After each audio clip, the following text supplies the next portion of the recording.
అందరికీ నమస్కారం. ఈరోజు మనం చెప్పుకోబోయే కథ మధురమైన తొలిరేయి. కథలోకి వెళ్ళబోయే ముందు మీరు కనుక మన ఛానల్ని ఫస్ట్ టైం చూస్తున్నట్లయితే తప్పకుండా మన ఛానల్ని లైక్ చేయండి, షేర్ చేయండి, సబ్స్క్రైబ్ చేయండి, బెల్ ఐకాన్ క్లిక్ చేసి ఆల్ అనే బటన్ని ప్రెస్ చేయడం మర్చిపోకండి. నిన్న కథలు పెట్టలేదు అని చాలామంది బోర్ కొడుతోంది అన్నారు. నిజానికి కాస్త ఎండల వల్ల నీరసంగా అనిపించిందండి, అందుకే పెట్టలేదు. మ్యాక్స్ పెట్టాలని ట్రై చేస్తాను నేను కూడాను. మరి తప్పకుండా మన ఛానల్ని లైక్ చేసి సబ్స్క్రైబ్ చేసి షేర్ చేస్తారు కదా. అలాగే ఒక మంచి కమెంట్ కూడా పెట్టండి. కథని ఎక్కడ స్కిప్ చేయకుండా వినండి. మరి కథలోకి వెళ్ళిపోదామా? వామనరావు తను అనుకున్న పని ఏదైనా సరే అనుకున్నట్టే జరిగిపోవాలి అనుకునే తత్వం ఉన్న మనిషే. చండశాసనుడు. ఒక రకంగా చెప్పాలంటే ఈ రోజుల్లో వామనరావు లాంటి మనుషులు ఉంటే మనుషులు బ్రతకటమే కష్టం అనేలాంటి మనస్తత్వం వామనరావుదే. వామనరావుకి దేవత లాంటి సుమిత్రనిచ్చి వివాహం చేశారో, ఏమంటా పెళ్లి చేసుకొని అడుగు పెట్టిందో కానీ జీవితంలోకి సుఖం అనే 2 అక్షరాలను మర్చిపోయే దుఃఖం ఆవిడ ఇంటి పేరుగా మారిపోయిందే. వామనరావు చాలా నియమాలు నిబంధనలు విధించేస్తాడు స్త్రీలకే. వాళ్ళు బ్రాహ్మలు కాదు కానప్పటికీ కూడా ఆడది తెల్లవారుజామున 3 గంటలకే నిద్ర లేవాలి. లేచి ఆడది బావి దగ్గరికి వెళ్ళి స్నానం చేసి పూజా పునస్కారాలు కంప్లీట్ చేసుకొని ఇళ్లల్లో పని మనుషులు లేకుండా ఇంటి పనంతా చేసుకొని ఆ తర్వాత మొగుడి కాళ్ళకి దండం పెట్టి ఆ తర్వాత మంగళసూత్రాలు కళ్ళకద్దుకొని ఆవిడప్పుడు కట్టెల పొయ్యి మీద వంటను మొదలు పెట్టాలి. పాడి ఉంటుంది, ఆవిడే చేసుకోవాలి. ఇంటి పని పెద్ద లంకంత ఇల్లు, ఆ ఇంటెడు చాకిరి ఆ ఇల్లాలే చేసుకొచ్చుకోవాలి. ఆ తర్వాత ఇక వామనరావు నిద్రలేస్తాడు. లేచిన తర్వాత ఆవిడ పళ్ళెం చెంబు పట్టుకొని రెడీగా ఉండే వామనరావు కాళ్ళు కడిగి ఆ కాళ్ళు కడిగిన నీళ్ళు ఆవిడ అదేదో పవిత్రమైన గంగానది జలమైనట్టు వాటిని తాగాలి. ఆ తర్వాత వామనరావు పాదాలు కళ్ళకద్దుకొని ఆవిడ వామనరావుకి ఇక స్నానానికి లెట్రిన్కి అన్నిటికీ నీళ్లు పెట్టాలి. ఆ తర్వాత టవల్ ఇచ్చి ఆ తర్వాత బ్రష్ మీద పేస్ట్ వేసి ఇచ్చి ఆ తర్వాత వీపు రుద్ది తల స్నానం చేయించి తల తుడిచి ఒంటికి పౌడర్ అద్ది బట్టలు ఇస్త్రీ చేసి మరీ అక్కడ పెట్టి వాటిని తొడగాలి. అయిపోయిన తర్వాత కాళ్ళ ముందు చెప్పులు ఆవిడ పవిటి చెంగుతో తుడిచి ఆ చెప్పులను అక్కడ వేసిన తర్వాత ఇక వామనరావు తీరిగ్గా కాలు మీద కాలేసుకొని పడక కుర్చీలో కూర్చుంటే ఫిల్టర్ కాఫీ తీసుకెళ్ళి ఆవిడివ్వాలి. ఆ ఇంటి ఇల్లాలు భర్త తినక ముందు ఏది తినకూడదు, తాగకూడదు. దాంతోపాటు కాఫీ టీ లాంటివి పాశ్చాత్యులు తీసుకునేటటువంటి ఆహారాలు దొరసానులు తీసుకుంటారు. దొరసానులకి విచ్చలవిడి మనస్తత్వాలు రావటానికి కారణమే ఇలాంటి వాళ్ళు తినకూడనటువంటి ఫుడ్స్ తినటమే. కాబట్టి ఆడవాళ్ళు కాఫీ టీ లాంటివి ముట్టుకోకూడదు. పాలు లాంటివి తాగితే ఆడవాళ్ళకి అందులో ఉన్నటువంటి మాంసకృత్తుల వల్ల కొవ్వు పట్టి ఒళ్ళు పని చేయలేరు వాళ్ళు. కాబట్టి పాలు లాంటివి తాగకూడదు. అంటే దానికి అర్థం ఏంటి? వామనరావు కాళ్ళు కడిగిన నీళ్లల్లో ఉండేటటువంటి హై మినరల్స్తో ఆవిడ అలా పనిచేస్తూనే ఉండాలి. ఆ తర్వాత వామనరావు ఫిల్టర్ కాఫీ తాగుతాడు. తాగి ఊళ్ళో వాళ్ళు వచ్చి కూర్చుంటే సొల్లు చెప్పి అసికేసి అయిపోయిన తర్వాత టిఫిన్కి రెడీ అవుతాడు. 4 రకాల టిఫిన్లు, వాటిల్లోకి 2 రకాల చట్నీలు పొడులు అన్నీ వేసి నెయ్యి వడ్డిస్తూ ఆవిడ విసనకర్రతో విసురుతూ పైన ఫ్యాన్ తిరుగుతున్నా సరే అలా కూర్చోవాల్సిందే డైనింగ్ టేబుల్ మీద. ఆయన పైన కూర్చుంటే ఆవిడ కింద ఆయన కన్నా కింద కూర్చోవాలి ఒక పీట వేసుకొని. మొగుడి కన్నా పెళ్ళాం 10 అడుగులు వెనకాల నడవాలి. ఆడది ఇంట్లోనే కాదు వీధిలోకి వెళ్ళటానికి ఎటు వీలు లేదు. ఇంట్లో కూడాను నోరెత్తకూడదు, పెద్దగా నవ్వకూడదు. మాట్లాడేటప్పుడు ఉమ్ముతుంపర్లు పడకుండా నోటికి చెయ్యడ్డు పెట్టుకొని మాట్లాడాలి. ఇక ఒళ్ళంతా నగలేసుకొని మండిపోయే ఎండాకాలం కూడా మొత్తం మూసేసిన బుస్కోటులు లాంటి బ్లౌజులు వేసుకొని 7 గజాల చీరలు కట్టుకొని కాళ్ళకింతంత మెట్టెలు, కాళ్ళ నిండా పసుపు, వెండి కడియాలు, వెండి పట్టీలు, చేతుల నిండా మట్టి గాజులు, మొహానికి పసుపు గంధాలు, అమ్మోరు తల్లిలాగా ఇంత కుంకుమ బొట్టు, తల్లో ఇన్ని పువ్వులు, ఇక నగలు వేసుకొని ఆవిడకి ప్రాణం సొమ్మసిల్లిపోతూ ఉండేదే. చెమటలో ముద్దైపోతూ ఉండేది మహాతల్లి. అయినా ఆ ఇంటి చాకిరీ చేస్తూనే ఉండాలి ఆపకుండా. ఇక వామనరావు అమ్మా నాన్న అయితే గనక పాపం వామనరావు తండ్రి చాలా మంచివాడు, వామనరావు తల్లి కూడా మంచిదే. వాళ్ళిద్దరూ ఉన్నంత వరకే కాస్త సుమిత్ర జీవితం బెటరు. పెళ్ళైన సంవత్సరం తిరగకుండా వాళ్ళిద్దరూ కాస్త హరిమని పైకి పోయారు ఒకే రోజున పుణ్య దంపతులు. ఇక వామనరావు చెడుగుడాడుకోవటం మొదలుపెట్టాడు సుమిత్రనే. దాంతో ఆవిడ జీవితంలో అటు పుట్టింటికి వెళితే మొగుణ్ణి తన్ని మొగసాలకెక్కినట్టు అత్తింటి పేరు చెడగొట్టి పుట్టింటి పేరు చెడగొట్టి వచ్చి కూర్చుంటావా అనే అమ్మా నాన్నలే తప్ప కడుపులో పెట్టుకునే అమ్మా నాన్నలు కాదాయ. దాంతో మహా ఇల్లాలు పడక తప్పక ఈ నరకానికి ఆ మహానుభావురాలు అలవాటు పడిపోయింది. ఇక ఆవిడ మొగుడు తిన్న తర్వాత అదే పళ్ళెంలో ఆ చండాలపు ఎంగిల్లోనే పెట్టుకొని తినాలి. అయిపోయిన తర్వాత మధ్యాహ్న భోజనము అంతే. అయిపోయిన తర్వాత ఇక సాయంకాలం ఆవిడికి స్నాక్స్ తినే రైట్ లేదు. రాత్రి భోజనం అతను తిన్నాక తిని ఆ తర్వాత మొత్తం ఇల్లంతా సర్దుకుని ఇక మహానుభావురాలు అప్పుడు వెళ్ళి అతనికి పడక సుఖాన్ని అందించి కాలుతో తంతే కింద పడుకోవాలి. తల కింద ఇక చేయి పెట్టుకొని ఒక చాపేసుకొని పడుకోవాలి ఆవిడ.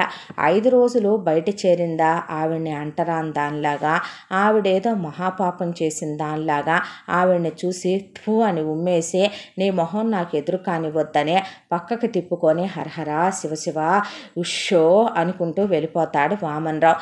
ఆ అన్ని రోజులు వీధి గుమ్మం వైపు నుంచి కూడా వెళ్ళడు, పెరట గుమ్మం వైపు నుంచి వెళ్తాడు.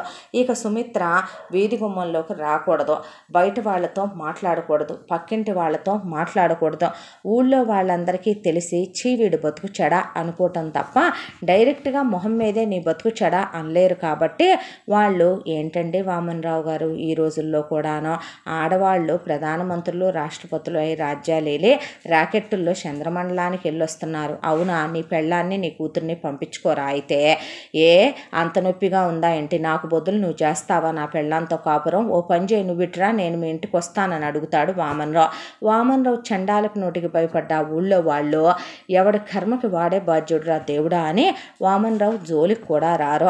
ఇక సుమిత్ర మీద వామనరావు చేయి చేసుకుంటాడు, ఆవిడ్ని కనపడకుండా కొడతాడు, తిడతాడు. వామనరావుకి ఆ రోజుల్లో దేవతలు తర్వాత మహారాజులు సేవించినట్లు మహారాజు గారైనటువంటి వామనరావు గారికి మందలవాటు ఉంది, సుట్ల అలవాటు ఉంది. ఆ పై ఎత్తున ఇక పై తిరుగుళ్ళు అలవాటు ఉన్నాయి. అవన్నీ ఆవిడ బయటికి రానివ్వకూడదు.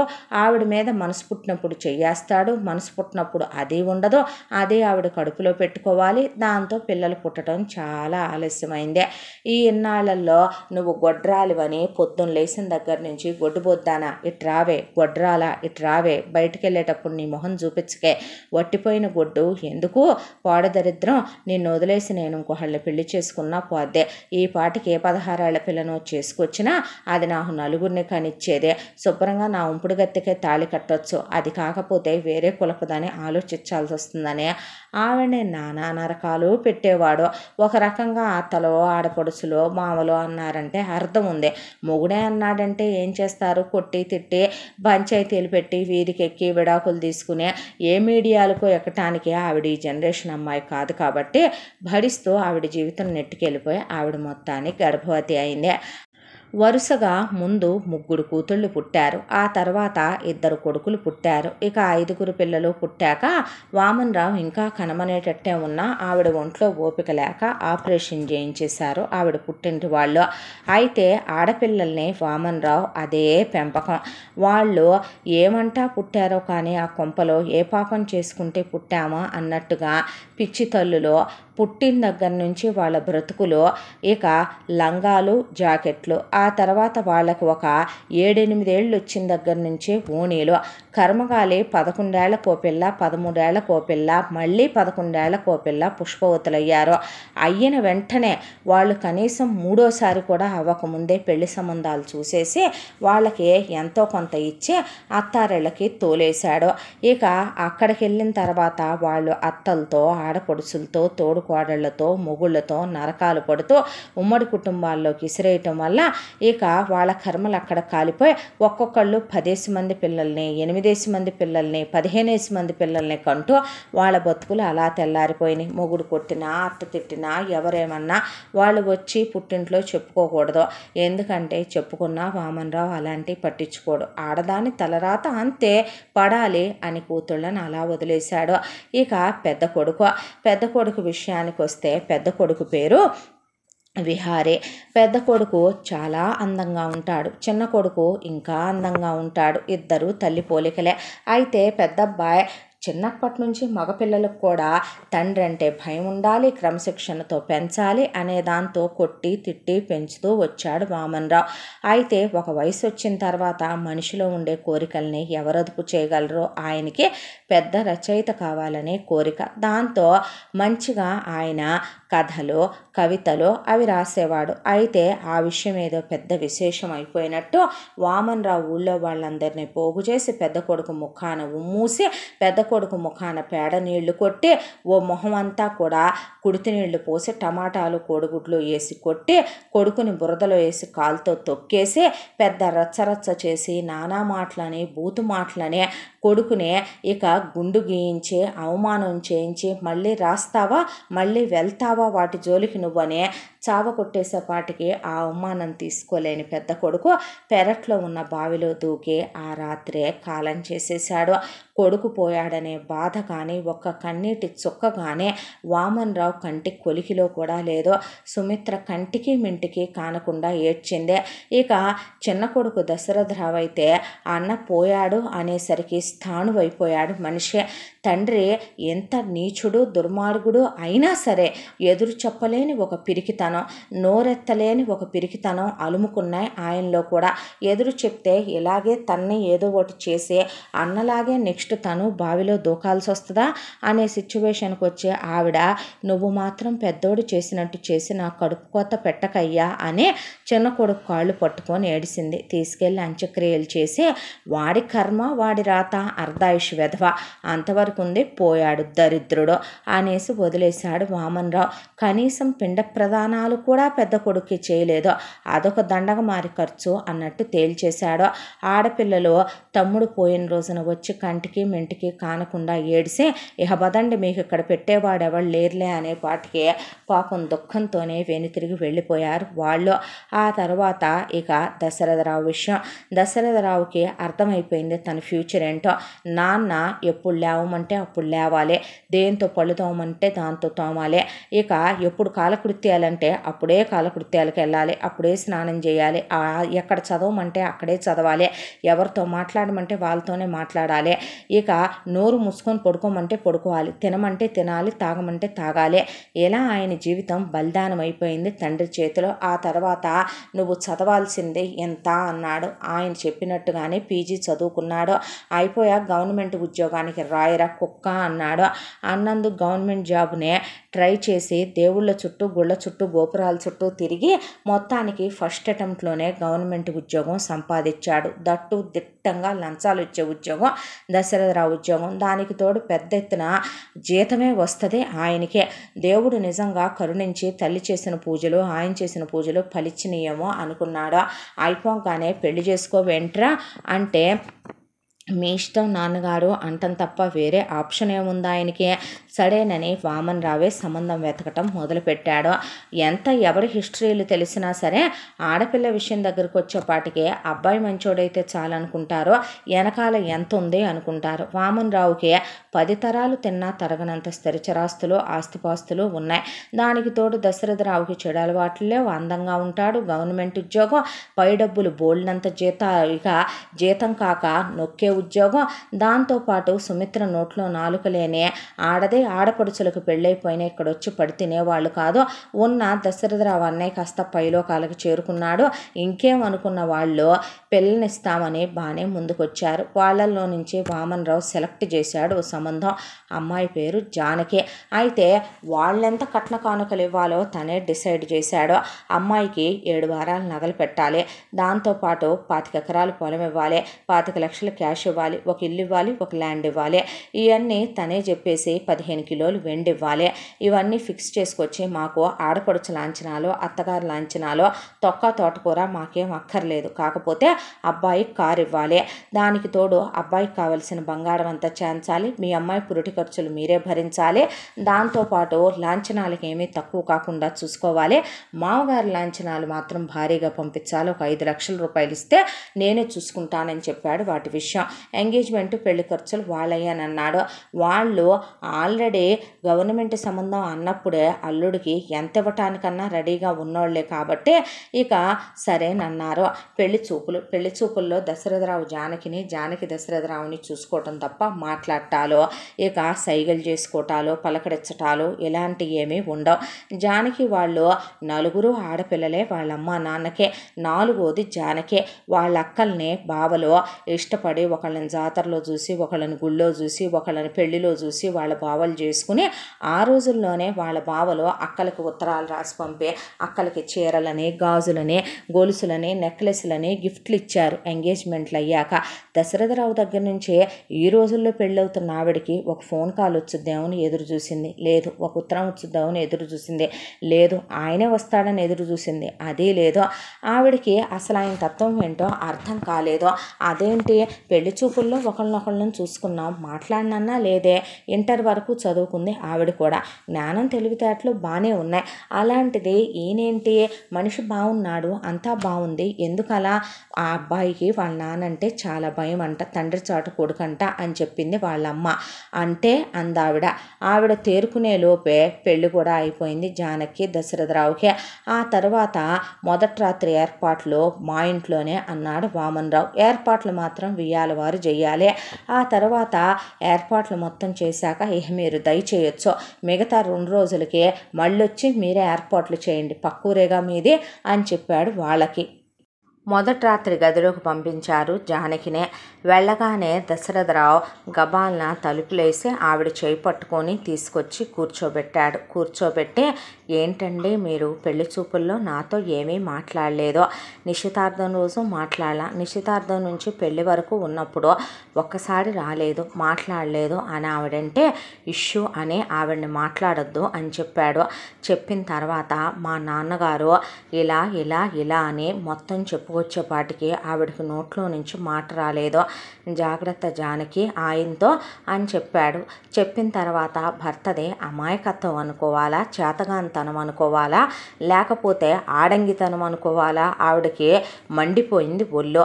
దాంతో ఏమీ మాట్లాడలేకపోయింది. ఆ రాత్రికి అలా ఫస్ట్ నైట్ జరిగిపోయింది ఇద్దరి మధ్య. అయితే తెల్లవారుజామున 5 గంటలకి తలుపులు కొట్టాడు వామనరావు.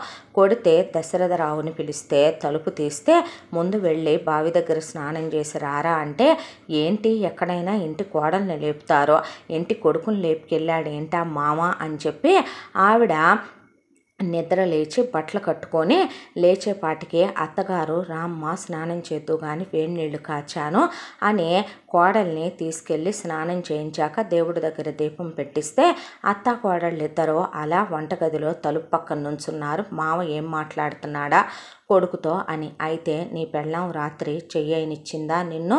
అసలు ఏ టైంకి మొదలుపెట్టావు, ఏ టైంకి అయిపోయింది, రాత్రి మొత్తంలో ఇద్దరు ఎన్నిసార్లు కలిశారో అంతా బాగానే ఉంది కదా, అది పర్ఫెక్ట్ ఆడదే కదా, ఏరా అది అంతా కరెక్టేగా, అంతకుముందు ఎవరితో కులికిన రకం ఏమీ కాదుగా, నీతోనే తొలిసారిగా దానికి అనేపాటికి జానకి నోట్లో మాట రాలా.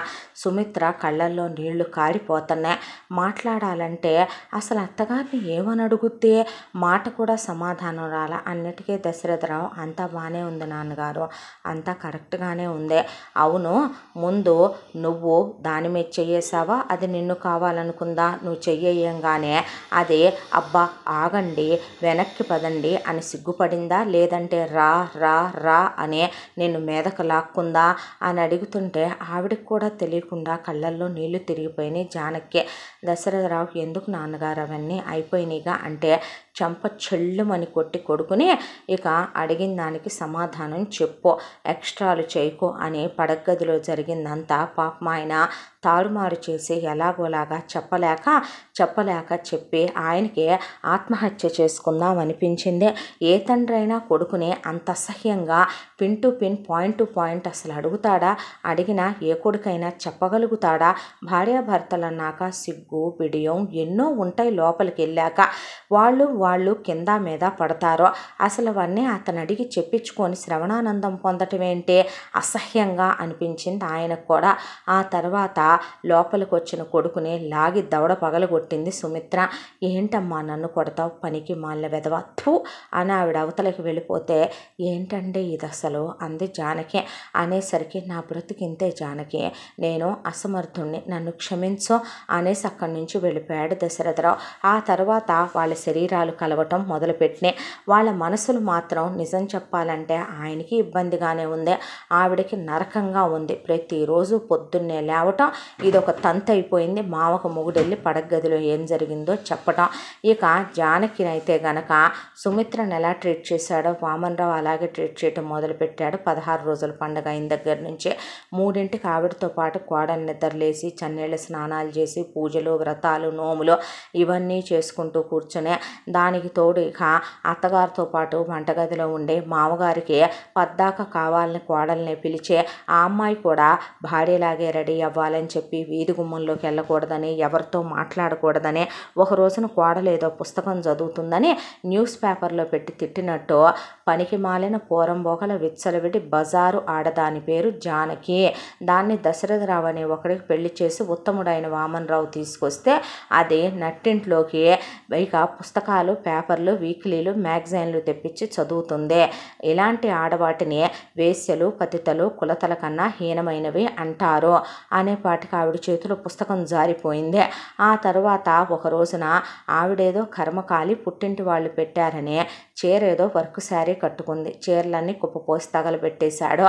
ఇక వాళ్ళ పుట్టింటి వాళ్ళేదో ఆవిడ కోసమని మువ్వల పట్టీలు ఇంకేదో తీసుకొని వచ్చారు.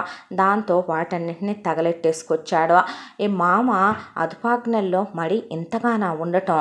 కోడలు బయట చేరితే కోడల్ని ఇంకేముంది, పెళ్ళై 1వ నెల 2వ నెల 3వ నెల ఇది బయట మీద బయట అవుతానే ఉందంటే గొడ్రాలేమో ఇదే, పిల్లలు పుట్టనేమో దీనికి అంటే దశరథరావుకి బాధ వేయటం మొదలుపెట్టింది. జానకి రాను మనిషి సుమిత్రలాగా అలవాటైపోవటం పోయి ఈ తరం ఆవిడ కాబట్టి ఆవిడకి దిగులు పట్టేసుకుంది. దాంతో ఈ నరకం భరించలేక మనిషి తిండి తినటం నిద్రపోవటం మానేసి పిచ్చిదానిలా ఆలోచించుకోవటం, ఏది పడితే అది మాట్లాడటం, తన ఒంటి మీద తనే వాతలు వేసేసుకోవటం, కాలే నూనె బాండీలు చేతులు పెట్టేయటం, ఇక తనకు తానే ఎంత పొడవు జడ మోకాళ్ళ కిందకుంటే నడుముల దగ్గరికి జుట్టు కట్ చేసేసుకోవటం, పిచ్చిదానిలాగా మొత్తం ముసుగేసుకొని దుప్పటి చుట్టేసుకొని పడగదిలో ఒక మూల కూర్చోవటం, ఏదేదో పిచ్చిదానిలాగా తయారై అరిచేతుల్లో హారతులు వెలిగించేయటం, దేవుణ్ణి నేనేం పాపం చేశానని దేవుడికి ఏళ్ళు పూసేసుకొని రక్తాభిషేకాలు చేసేయటం, తలకాయ గోడకేసి కొట్టేసుకోవటం, ఇలా చేస్తుంటే దశరథరావుకి భయం వేసిందే. జానకిని బయటికి తీసుకెళ్ళటానికి కూడా లేదు. ఒక రోజున పడగదిలో ఏమైంది జానకి అంటే ఆయన్ని కౌగిలించుకొని పేగులు తెగిపోయేలా బావురుమని ఏడిసి, నేను మీ అన్నయ్యలాగానే ఆ బావి నన్ను పిలుస్తున్నట్టు అనిపిస్తుందండి, అందులో దూకి చచ్చిపోతాను, మీరు మీకు తగిన అమ్మాయిని చూసి పెళ్లి చేసుకోండి, మీ నాన్న పెట్టే ఈ నరకాలు ఈ చిత్రహింసలు నేను భరించలేను, ఈ పసుపులేంటి కుంకాలేంటి ఈ పూలేంటి ఈ నగలేంటి ఈ 7 గజాల చీరలకు మట్టగూసలు పెట్టి కట్టుకోవటం ఏంటి, ఈ బ్లౌజులు వేసుకోవటం ఏంటి, నేను ఇంతదా చదువుకున్నానండి, నా పుట్టింట్లో నేను ఎప్పుడు ఇలాంటి నరకాల పళ్ళ, మా నాన్న కబురు చేసి చెప్తే మిమ్మల్ని రోడ్డు మీద గజ్జి కుక్కను కొట్టినట్టు కొట్టి మా నాన్న మా బావలు మా అక్కలు కలిసి వచ్చి ఇప్పుడికిప్పుడు నన్ను తీసుకొని మీకు విడాకులు ఇప్పించి తీసుకెళ్ళిపోతారు, కానీ నేను లేకపోతే మీరేమైపోతారా అని ఆలోచిస్తూనే ఆగిపోతున్నాను, కానీ నాకైతే బతకాలని లేదు, అత్తగారిలాగా పడే ఓపిక లేదు, ఏదో ఒకరోజు మీరు వచ్చే టయానికి నేను లేకపోతే ఈ మాట మళ్ళీ చెప్పటానికి కుదరదో నేను చెప్తున్నానంది జానకి. దాంతో దశరథరావు నాకు ఒక్క నెల రోజులు టైం ఇవ్వు జానకి, నువ్వు పిచ్చి పనులు ఏమీ చేయనని నా మీద ప్రమాణించే అని ఆవిడ దగ్గరికి తీసుకున్నాడు.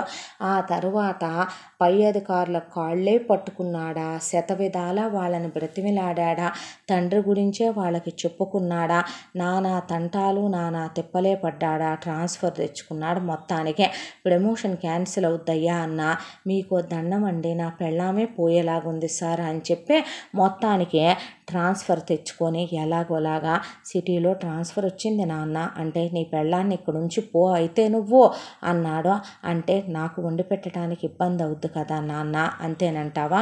అవునులే, వంట మనిషి పని మనిషి అవసరమేగా, రేపు ఇది పిల్లల్ని కానీ టైం కూడా అయిందిగా, సర్లే తీసుకెళ్ళు. అయితే సిటీలో వాళ్ళు ఎక్కడుండబోయేది, ఆయన జీతం మొత్తం ఖర్చు పెట్టేయన్ని ఉత్తరంలో లెక్కలు రాయాలని, దానికి తోడు నేను రమ్మన్నప్పుడు మీరు రావాలని, ఇక ప్రతిరోజు ఫోన్ చేయాలని, నాకు వెంటనే మీరు పిల్లల్ని కానీ ఆ విషయం చెప్పాలని ఇలా 1,00,000 చెప్పి పంపించిన తర్వాత సుమిత్ర, నేను వెళ్ళి కోడలికి కాస్త అన్నీ సర్దుబాటు చేసి వస్తానంటావు అన్నాడు. అవునండి అని ఆవిడ బయలుదేరే టయానికి, ఆగవే నువ్వు ఆగు, దాని పుట్టింటోళ్ళు సచ్చారా ఏంటి, వాళ్ళు వెళ్తారులే, నన్నెవడు చూసుకుంటాడు నువ్వు వెళ్తే అని వచ్చి ఆవిడని రానివల.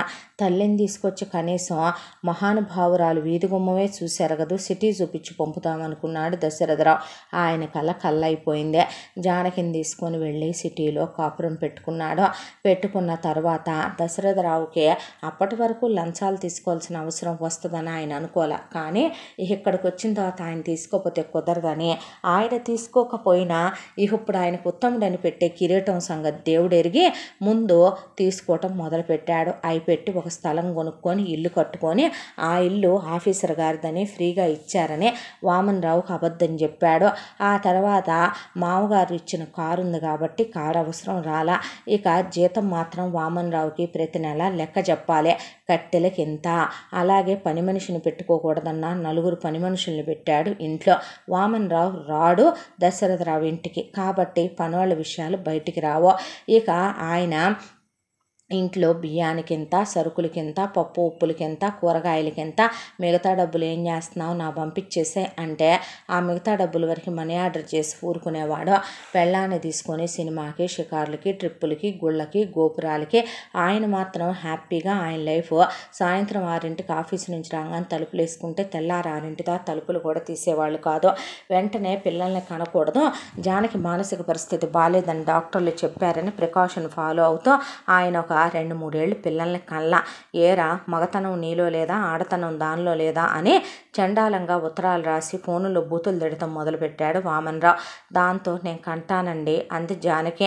అన్న తర్వాత ఆయన బర్త్ కంట్రోల్ యూజ్ చేయటం ఆపి జానకి గర్భవతి అయింది. గర్భవతి అయిన జానకికి 9 నెలలు తిరిగేసరికి ఆ పుట్టింటి సీమంతం అత్తింటి సీమంతం అయ్యాక పుట్టింటి వాళ్ళు కానుకకు తీసుకెళ్తామన్నా తీసుకెళ్ళామని చెప్పండి అత్తయ్య, తన్ని నేను ఇక్కడే ఉంచి పురుడు పోసుకుంటానని. ఏరా నీ పెళ్ళాం వెళ్ళిందా?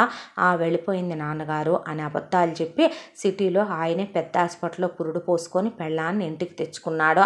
పిల్లాడు పుట్టాడు. ఎంత అందంగా ఉన్నాడంటే పిల్లాడు, నిజంగా చెప్పాలంటే దశరథరావు అన్న విహారీ నోట్లో నుంచి జిరాక్స్ కాపీ తీసేసి విహారే మళ్ళీ పుట్టాడా అన్నట్టే పుట్టాడు పిల్లాడు. ఆ పేరు ఈ పేరు ఎందుకో మీ అన్నగారి పేరే పెట్టుకుందాంలేండి అంది జానకి. అనేసరికి విహారీ అని నామకరణం చేయించాక ఆ విషయం తెలిసి వామనరావు ఇల్లు పీకి పందిరేసి నానా రగడ నానా రచ్చ చేసి పెట్టాడు. ఇక సుమిత్ర మాత్రం చాలా ఆనందపడింది. ఆ తర్వాత మళ్ళీ ఒక 2 సంవత్సరాలకి జానకి గర్భవతి అయ్యి ఈసారి పాపను ప్రసవించింది. అరవింద అని పాప పేరు పెట్టుకున్నారు. పెద్ద పెద్ద కళ్ళు, పిల్ల కూడా చాలా అందంగా ఉంటుంది. అయితే ఎంతమంది పుడితే అంతమందిని కనమన్నాడు వామనరావు. 2 పుట్టంగానే దశరథరావు జానకి ఆపరేషన్ చేయించితే నీ పెళ్ళానికి కడుపు రావట్లేదేంట్రా, రోజు నువ్వు పడగదిలోకి వెళ్ళట్లేదా, అది చెయ్యనివ్వట్లేదా అని వామనరావు అడిగితే, ఇక నాకే పుట్టే ఛాన్సులు లేవని డాక్టర్లు చెప్పారు నాన్న, నీ మగతనం 2 గనేపాటికే ఖర్చు అయిపోయిందనమాట. ఏం బతుకు ఏంటో, ఎదవ బతుకు, ఏం మగాడివో ఏంటో నువ్వు అని ఆయన్నే అందరి ముందు పట్టుకొని అంటాం, వెటకారంగా నవ్వటం. ఆయనకి ఇవన్నీ అలవాటైపోయి ఆయన పట్టించుకున్నది లేదు. ఇక పిల్లల్ని మాత్రం ఎంతో ప్రేమగా అపురూపంగా పెంచుకునేది జానకి.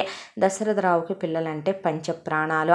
తినటానికి ఉండటానికి ఏ లోటు లేదు. పిల్లలు పుట్టిన దగ్గర నుంచి వామనరావు జీతం అడగట్లేదు. దానికి తోడు పై డబ్బులు కుప్పలు తెప్పలుగా రావటంతో పిల్లల్ని లగ్జరీగా పెంచాలి అనుకున్నారు. పిల్లల్ని చక్కగా కారులో తీసుకెళ్ళి స్కూల్లో జాయిన్ చేస్తే పిల్లలు కూడా బాగా చదువుకోవటం మొదలుపెట్టారు. వామనరావు ఉండే ఊళ్ళో ఒక దరిద్రుడు ఉన్నాడు. ఆ దరిద్రుడు వ్యాఘ్రేశ్వరరావు వాడి పేరు. వాడు కాస్త కొడుకు కోడళ్ళు సిటీలో ఉంటున్నారని చెప్పి వాడి పెళ్ళాం పల్లెటూరులోనే ఉందాములే మనం, అయితే కాస్త అబ్బాయి వాళ్ళకి వెసులుబాటుగా ఉంటుంది, మనవడిని మనం తీసుకొచ్చి పెంచుకుందామనే, మనవరాలైతే ఆడపిల్లని పెంచడం నా వల్ల కాదులే, రేపు తేడా లేదన్నా వస్తే మన అడుగుతారని వాళ్ళ మనవడిని తెచ్చి ఇక్కడ పెట్టి పెంచుకుంటూ వాళ్ళ పక్కనే టౌన్కి స్కూలు పంపుతుంటే అది చూసిన వామన్ రావుకి నాకు ఈ మధ్య ఏమీ తోయట్లేదో, అనుకోవటానికి ఇన్నాళ్ళు కొడుకు ఉండేవాడు, చెండుకు తినటానికి కోడలుండేది, సుమిత్రని ఎంతని కొట్టి ఎంతని తిట్టి ఎంతని అన్నా ఆ దెబ్బలు కూడా సుమిత్రకి నొప్పి పుట్టడం మానేసి లైట్ తీసుకుంటుంది చాలా సంవత్సరాలుగా. కాబట్టి తనకంటూ ఒక కాలక్షేపం ఉండాలని కొడుకు ఫోన్ చేసి నీ కొడుకును పంపించరా అనేపాటికే జానకి నా ప్రాణం పోయినా నా కొడుకును పంపించను మీ నాన్న దగ్గరికే అనేపాటికి అది కాదు నాన్న, పిల్లల్ని బాగా చదివించుకుందాం అనుకుంటున్నాను అని దశరథరావు చెప్తే దశరథరావు నుండి దవళ్ళలో వాసిపోయి పిల్లాడిని లాగి కారులో వేసుకొని తీసుకెళ్ళిపోయాడు వామన్ రావు. కంటికి మింటికి కానకుండా ఏడిసింది జానకి. ఆ తర్వాత పిల్లాడి చదువు నాన్న అంటే ఇక్కడేం మేము మనుషులం కాదా, పక్కనే ఉన్న టౌన్కి వెళ్ళి చదువుకుంటాళ్లే అని పిల్లాడిని తీసుకొచ్చి గడగడలాడిపోయేలా పిల్లాడిని భయభక్తుల్లో పెంచడం మొదలుపెట్టాడు. సుమిత్ర మాత్రం పిల్లాడిని పక్క తీసుకెళ్ళి ముద్దు చేసి అవి ఇవి అని వండి పెడుతూ ఉండేది. పిల్లాడిని పక్క టౌన్లో ఉన్న కాన్వెంట్కి పంపించేవాడు, ఇష్టమైతే ఒళ్ళో కూర్చోబెట్టుకునేవాడు, లేనప్పుడు కింద కూర్చోబెట్టుకొని కాళ్ళు ఎత్తించుకోవటం, కాళ్ళ కొబ్బరి నూనె రాయించుకోవటం, తలకు నూనె రాయించుకోవటం, ఒళ్ళు పట్టించుకోవటం, పిల్లాడిని ఇక ఎలా పడితే అలా బూతు మాటలంటాం, ఒక్కోసారి ప్రేమ వస్తే దగ్గరికి తీయటం, ఇలా చేస్తూ ఉండేవాడు. సుమిత్ర ఉన్న నాళ్ళు పిల్లాడిని కంటికి రెప్పలా కాసుకునేదే. జానకి దశరథరావు అసలు వామనరావు దెబ్బకి సంవత్సరానికి ఒకసారి వెళ్ళటమే కనా కష్టం. ఆ వెళ్ళినప్పుడు పిల్ల అరవిందని తీసుకొని వెళితే అరవింద ఆడుకుందామని దగ్గరికి వెళ్ళేది, అన్న దగ్గరికి వెళ్తే తల మీద చెయ్యేసి విహారీ పిల్లని దగ్గరికి తీసుకొని కాసేపు దూరం నుంచి అలా ఆడుకొని అమ్మా నాన్నలతో కూడా అస్సలు ఎక్కువ మాట్లాడేవాడు కాదు. మాతో వచ్చేస్తావా నాన్న అంటే పర్లేదు ఇక్కడే ఉంటావా అంటే తల ఉంటానన్నట్టు ఊపేవాడు. ఆ తర్వాత పిల్లాడికి 13 ఏళ్ళు వచ్చిన తర్వాత సుమిత్ర చనిపోయింది. సుమిత్ర చనిపోయిన తర్వాత నా కొడుకుని నేను తీసుకెళ్ళిపోతాను నాన్న, అమ్మకోడు లేదుగా అంటే ఇక్కడ వంట మనిషి పని మనిషి కింద మారెమ్మ ఉంది, మారెమ్మ చూసుకుంటుందిలే, తర్వాత తీసుకెళ్దు కానిలే నువ్వు అని చెప్పి పిల్లాడిని ఆపేస్తే ఏనా అన్న వస్తావా మాతో తాతయ్య దగ్గరే ఉంటావా అని జానకంటే పిల్లాడు ఏమీ మాట్లాడలా. వీడేంటండి అసలు ఏమీ మాట్లాడట్లేదు, మనం అమ్మా నాన్నలు అయితే మౌనంగా ఉండిపోతున్నాడు, నాకు భయంగా ఉంది నా బిడ్డ అంటే అంది జానకి. ఆ తర్వాత మరొక 5 ఏళ్ళు పిల్లాడికి 18 ఏళ్ళు వచ్చిన తర్వాత వామన్ రావు బావిలో పడి సచ్చాడనే కబురు వచ్చింది. ఒక రోజున పరిగెత్తుకుంటూ జానకి దశరథరావు వెళ్ళి ఇక దరిద్రం వదిలిపోయిందిలే, మన ఊళ్ళో వాళ్ళు కూడా పీడ ఇరగడైపోయింది అనుకున్నారు. దాంతో ఇక వామన్ రావుకి అంత్యక్రియలు చేసేసి ఆస్తి ఇంకా వామన్ రావు పెట్టేదే ఉంది, ఉన్నదంతా కుప్పలు తెప్పలుగా దశరథరావుకి వచ్చి పడింది. పిల్లాడిని తీసుకొని జానకి పదయ్యా వెళదామని పిల్లాడిని దగ్గరికి తీసుకొని తనివి తీరా తడివి చూసుకొని ముద్దులు పెట్టుకొని అప్పుడు పిల్లాడిని సిటీకి తీసుకొచ్చారు. తీసుకొచ్చిన తర్వాత పిల్లాడిని ఏం చదువుకుంటావు నాన్న అని అడిగితే ఇంజనీరింగ్ చేస్తాను నాన్నగారు, తర్వాత MBA చదువుకుంటాను అన్నాడు. అలాగేనయ్యా నీకు ఎలా నచ్చితే అలా చదువుకో అని పిల్లాడిని జాయిన్ చేశాక అన్నయ్య అనే పిల్ల ఇక తెగ అన్నయ్య దగ్గరికి వెళ్ళేది. అయితే తల మీద చెయ్యేసి నివిరి చదువుకో అరవింద అని ఇక్కడికి వచ్చిన తర్వాత వేరే గదిచ్చారు పిల్లాడికి. ఎందుకో రాత్రుళ్ళు ఉన్నట్టుండి ఒళ్ళంతా తడిచిపోయే పిల్లాడు కులికి పడేవాడు. కళ్ళల్లో నుంచి తెలియకుండానే ధారలుగా నీళ్లు కారిపోయేవి. 2-3 సార్లు చూసి కొంపదీసి పిల్లాడేమన్నా భయపడ్డాడేమోనని గుళ్ళో పూజ చేయించి చేతికి అంతరం కట్టించింది జానకి. ఆ తర్వాత పిల్లాడు ఇంజనీరింగ్ చదువుకోవటం, ఆ తర్వాత ఇంజనీరింగ్ అయిపోగానే పిల్లాడు MBA చేయటం, MBA అయిపోగానే నాన్న జాబ్ చేస్తావా, గవర్నమెంట్ జాబ్ రాసుకుంటావా, లేదంటే కనుక ఏం చేద్దాం అనుకుంటున్నావంటే నాకు ఉద్యోగం చేయాలని లేదు నాన్నగారు, బిజినెస్ చేసుకుంటాను అని అడిగితే అలాగేనమ్మా, కాకపోతే ₹1,00,00,000 కన్నా ఎక్కువ ఇవ్వలేనురా, ప్రాణం ఒప్పదో, పర్లేదు నాన్న అంతే ఇవ్వండి అని ₹1,00,00,000 తీసుకొని తన స్టార్టప్ ఐడియాతో బిజినెస్ స్టార్ట్ చేసుకున్నాడు విహారీ. అయితే పగలు రాత్రి కష్టపడి 1 సంవత్సరం తిరిగేసరికి బిజినెస్లో మంచి డెవలప్మెంట్ చూశాడు. ఈలోపు ఇక పిల్లకి ఇంజనీరింగ్ అయిపోయింది, పిల్లకి పెళ్లి చేద్దాం కదా అని దశరథరావు వాళ్ళు సంబంధాలు చూడటం మొదలు పెడితే నాన్న నాకేమీ నువ్వు సంబంధం చూడాల్సిన అవసరం లేదు అంది అరవింద. సంబంధం చూడకుండా పెళ్ళెలా వద్దమ్మా అన్నాడు దశరథరావు. నేను ఆల్రెడీ ఒక అబ్బాయిని ప్రేమించుకున్నాను. ఆ అబ్బాయి పేరు అనిరుద్. వాళ్ళ అమ్మగారి పేరు సుశీల, వాళ్ళ నాన్నగారి పేరు శ్యామలరావు. నేను ఎప్పటినుంచో అతనితో లవ్లో ఉన్నాను అని చెబితే కూర్చుండిపోయాడు దశరథరావు. జానకి, ఎంతకీ నీ క్లాస్మేట్ ఆ అబ్బాయి? కాదు, నేను బీటెక్ ఫస్ట్ ఇయర్లో ఉన్నప్పుడు తను ఎంటెక్ ఫైనల్ ఇయర్లో ఉన్నాడు. ఆ తర్వాత వాళ్ళ నాన్నగారి బిజినెస్సే చూసుకుంటున్నాడు. వాళ్ళ అమ్మా నాన్నలకి తను ఒక్కడే కొడుకు. నేను వాళ్ళ ఇంట్లో అందరికీ ఇష్టమే. నీకెలా తెలిసే? వాళ్ళు ఇద్దరు, వాళ్ళ అన్నయ్య అమెరికాలో ఉంటాడు, అక్కడే సెటిల్ అయిపోయారు. వాళ్ళ అన్నయ్య వదిన. అనిరుద్కి ఇక్కడ ఉండటం ఇష్టం, నా కోసమే ఇక్కడ ఉంటున్నాడు. నేను మిమ్మల్ని వదిలి దూరంగా వెళ్ళలేనని. ఇక వాళ్ళ నాన్నగారి బిజినెస్ తను చూసుకుంటూ ఇన్నాళ్ళుగా నా చదువు అయిపోవాలని ఆ బిజినెస్ని డెవలప్ చేసుకుంటూ ప్రతిరోజు ఎర్లీ మార్నింగ్ మన సంధి చివరుండి నన్ను పిక్ చేసుకుని కాలేజ్ దగ్గర దింపి ఆ తర్వాత ఈవినింగ్ మళ్ళీ నన్ను అక్కడ పిక్ చేసుకుని మన ఇంటి దగ్గర డ్రాప్ చేసేవాడు. లంచ్లకు వెళ్ళేవాళ్ళం, సినిమాలకు వెళ్ళేవాళ్ళం. నేనేమి హద్దులు దాటలేదు. అంటే నాన్న, ఓపెన్గా చెప్తున్నాను, సెక్స్ వరకు వెళ్ళలేదు. ముద్దులు హగ్గులు కామన్, లిప్ లాకులతో సహా అయిపోయినాయి. అనేపాటికి దశరథరావుకి నోట మాట రాలేదు. నేను తండ్రినే. అవును నాన్న, ఓపెన్ హార్టెడ్గా ఉండాలి. నువ్వు మీ నాన్నలాగా తయారయ్యావనుకో, నేను ఇంట్లో నుంచి లేచి వెళ్ళిపోయినా అతన్ని పెళ్లి చేసుకోవాల్సి వస్తుంది. అవును, వాళ్ళ ఇంటికి నువ్వెలా వెళ్ళావే? నేను ఒకసారి ఏంటి, వాళ్ళ ఇంటికి ఇన్ని సంవత్సరాల్లో చాలాసార్లు వెళ్ళాను. తనే తీసుకెళ్ళాడు వాళ్ళ ఇంటికి. ఇంట్లో ఉన్న వాళ్ళ అమ్మ నాన్నలకి నేను అలవాటు అవ్వాలని వాళ్ళు రమ్మన్నారు. మధ్య మధ్యలో వాళ్ళ అన్నయ్య వదిన ఫారెన్ నుంచి 3 సార్లు వచ్చారు. వాళ్ళకి నేను బాగా తెలుసు, వాళ్ళ పిల్లలకు కూడా తెలుసు. నువ్వేగా ట్రిప్పులకు అన్నప్పుడు, ప్రాజెక్ట్ వర్క్ ఉందన్నప్పుడు నెల రోజులు డబ్బులు ఇచ్చి పంపించేవాడివి. అప్పుడు అనిరుద్ వాళ్ళదే వేరే ఊరు కాబట్టి వెళ్ళొచ్చాను, తప్పేంటి, మన ఊరికి దగ్గరేలే, గుండాకి చచ్చిపోబాకు అన్న తర్వాత వాళ్ళు రేపు ఆదివారం వస్తానన్నారు. వచ్చి నీతో ఫార్మాలిటీగా మాట్లాడతానన్నారు. ఇదే నేను చెప్పాల్సిందే అనేపాటికే దశరథరావు ఏమీ మాట్లాడలా. నువ్వు కాదంటే నేను చేసుకోను అని చెప్పను నాన్న. నువ్వు కాదన్నా అవునన్నా నేను తన్నే చేసుకుంటా. నువ్వు అవునన్నావు అనుకో, తండ్రిగా నీ పరువు దక్కుద్దే. నేను నీ కన్యాదానం చేసుకునే ఛాన్స్ ఇస్తాను. లేదన్నావనుకో, ఇక నీ ఇష్టం. నా లైఫ్ ఎవరితో 100 years బాగుంటుందో నువ్వు కాదుగా నాన్న డిసైడ్ చేయాల్సిందే. నా బ్రతుకులో నాకేం కావాలనేదే. పెళ్ళి అనే దాంట్లో ముఖ్యమైన నిర్ణయం తీసుకోవాల్సిందే నేనే కదా. అయినా నీకు అమ్మకి చెప్పకుండా, అన్నయ్యకి చూపించకుండా పెళ్లి చేసుకోకూడదనే అనుకున్నాను అంటే అదంతా వింటూ తలుపు కానుకొని విహారీ అలా నుంచొని చెల్లి తల మీద చెయ్యేసి నిమిరి నవ్వేసి లోపలికి వెళ్ళాడు. ఆదివారం రోజున అనిరుద్ వాళ్ళ అమ్మా నాన్నని తీసుకొని వస్తే దశరథరావునే అసలు దశరథరావు వెల్కమ్ చేయకుండానే వాళ్ళు లోపలికి వచ్చేసారు. వచ్చి రాగానే వాళ్లే కూర్చొని చెల్లెమ్మ అవి ఇవి తీసురా అని జానకి పురమాయించి కూర్చోండి బావుగారు అని దశరథరావుని కూర్చోమని, ఇక అబ్బాయి అమ్మాయి ఇష్టపడ్డారు అని చెప్పి పిల్లకు బొట్టు పెట్టి నగలు పెట్టేసి ఆల్రెడీ అమ్మాయి కోసమని అమ్మాయిని తీసుకెళ్ళి కొన్న నగలేండి, ఎంగేజ్మెంట్ రెడీగానే ఉన్నాయి, పెళ్ళి రెడీగానే ఉన్నాయి. వీళ్ళు ఎంగేజ్మెంట్ ఇక్కడ చేసుకుంటామన్నారు, పెళ్ళి డెస్టినేషన్ వెడ్డింగ్ కావాలన్నారు. మా పెద్ద కోళ్ళు పెద్ద అబ్బాయి ఆల్రెడీ బయలుదేరిపోయారు. ఇది ఎంగేజ్మెంట్ ముహూర్తం, ఇది పెళ్లి ముహూర్తం, ఇది అమ్మాయి అబ్బాయి. ఇక సత్యనారాయణ వ్రతం ఆ తర్వాత అయిపోగానే హనీమూన్కి 3 నెలలు వెళ్ళి రావడానికి ఇవన్నీ ముహూర్తాలు. అమ్మాయి అబ్బాయి డాక్టర్ అపాయింట్మెంట్ కూడా ఉందంట, ఏదో ప్రికాషన్ తీసుకోవాలి పిల్లలు పుట్టకుండా అని కూడా చెప్పారు మాకనే. వాళ్ళే అసలు అన్నీ బడబడా చెప్పేసుకుంటూ పోతే దశరథరావుకి ఏం మాట్లాడాలో అర్థం కాలేదో. అనిరుద్ లేచొచ్చి విహారిని కౌగిలించుకొని హాయ్ అని చాలా చనువుగా పలకరించాడు. ఇక విహారీ హాయ్ అన్నాడు. అన్న తర్వాత ఎలా ఉంది బిజినెస్ అంటే బాగుంది, నీ బిజినెస్ అంటే బాగుంది అన్న తర్వాత ఇద్దరు కాసేపు మాట్లాడుకున్నారు.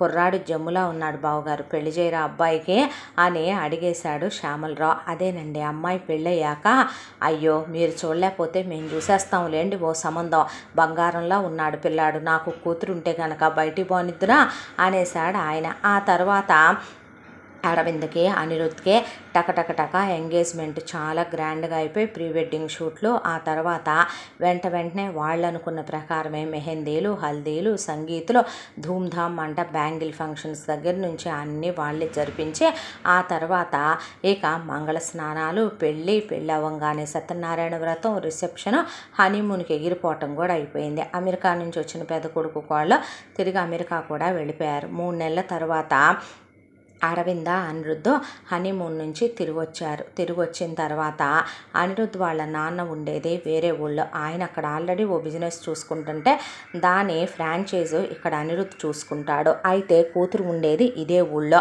వేరు కాపురం, చక్కగా వెళ్ళా కొనిచ్చాడు మామగారు. దానికి తోడు 2 కార్లు కొనిచ్చాడు. ఇల్లంతా పనోళ్ళు, ఇంత పని చేసేది లేదో. చాలా రొమాంటిక్గా ఉంటారు కూతురు అల్లుడు. అప్పుడప్పుడు అత్తమామలు వచ్చి వెళుతామని చెప్తే లేదులే ఇక్కడికే వచ్చి ఉండండి అని అరవింద పట్టుపట్టిందని అక్కడున్న బిజినెస్నే వారానికి ఒకసారి వెళ్ళి చూసుకోవచ్చులేని వాళ్ళు కూడా వచ్చి ఇక్కడే ఉంటున్నారు. అమ్మాయిది 3 అంతస్తుల ఇల్లు, సుఖంగా చేసుకునే సంసారం. ఒక్క మాటనే అత్తమామలు కాదో కొసరి కోడలకు అవి ఇవి అని తినిపిస్తూనే ఉంటుంది అత్తగారు. మామగారు పెద్ద అక్కడికి వెళ్ళండి ఇక్కడికి వెళ్ళండి అని చెప్పి వర్క్లోడ్ ఆయన తీసుకొని అనిరుద్ధ్కి అరవింద్కి టికెట్లు బుక్ చేసి పంపిస్తూనే ఉంటాడు. అమెరికాకి వెళ్ళొచ్చింది తోడుకోళ్ళ దగ్గరికి. ఒక 2 నెలలు ఉండొచ్చారు. వెళ్ళి దేశ విదేశాలు ట్రిప్పులను తిరుగుతూనే ఉంటారు కూతురు వాళ్ళు. విహారికి చెల్లెల భర్తను చూసి చాలా సంతోషంగా అనిపించేది. దశరథరావు రేపొద్దున 33వ నాడు ఏ రోజైనా మాటగా రావచ్చు. పోలేడంత ఆస్తి కుప్పలు తెప్పలుగా మూలుగుతోంది. అదప్పుడెప్పుడో వామనరావు ఉన్నప్పుడు 10 తరాలకు సరిపోనుంటే ఇప్పుడు 20 తరాలు కూర్చొని తిన్నా తరగనంత ఆస్తి. పైపెచ్చు తను లంచాల మీద సంపాదించినే లెక్కలేనంతున్నాయి. దాంతో అరవిందకి పెట్టాల్సిందేదో పెట్టేసి మళ్ళీ అడగొద్దు అంటే నువ్వు అడగమన్నా నేను అడగలేనన్నా, నాకేమంత కక్కుర్తి లేదో.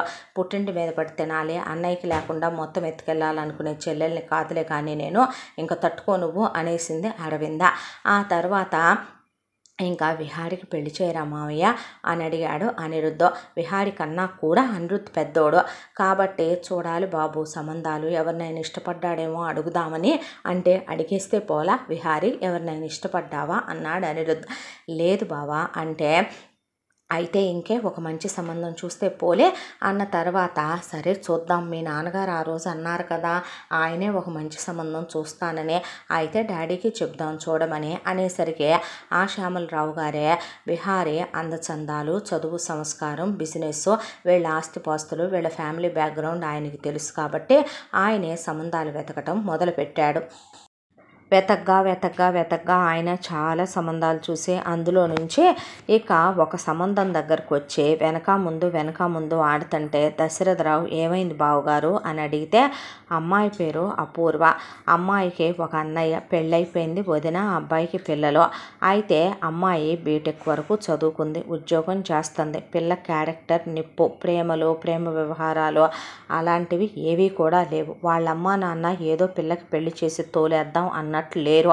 వాళ్ళేదో మీ దగ్గర డబ్బులున్నాయి కదా అని ఇక ఎగేసుకుంటూ వచ్చి పిల్లని ఇవ్వటానికి రెడీగా లేరు. వాళ్ళకంటూ కొన్ని రిక్వైర్మెంట్స్ ఉన్నాయి, అమ్మాయికంటూ కొన్ని ఇష్టాలు ఉన్నాయి. మనమే వెళ్ళి పిల్లనిమ్మనమని వాళ్ళని అడగాలి.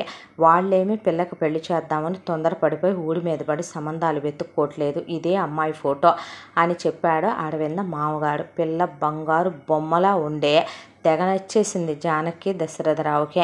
విహారికి చూపిస్తే విహారి చూసిన క్షణమే అపూర్వ ఎందుకు చాలా బాగుంది అనిపించింది. అయితే ముందు శ్యామలరావుని ఆయన భార్య సుశీలని తీసుకొని జానకి దశరథరావు వెళ్ళి అపూర్వ వాళ్ళ అమ్మా నాన్నల్ని కలిసి మాట్లాడితే మీ స్థాయికి మీ హోదాకి మేము తగిపోవండి, అందరి ద్రాక్ష పుల్లనా అని పెద్దవాళ్ళు అన్నట్టు మేమేదో ఆకాశానికి నిత్యం లేసి అరులు చాచినట్టు ఉంటుంది.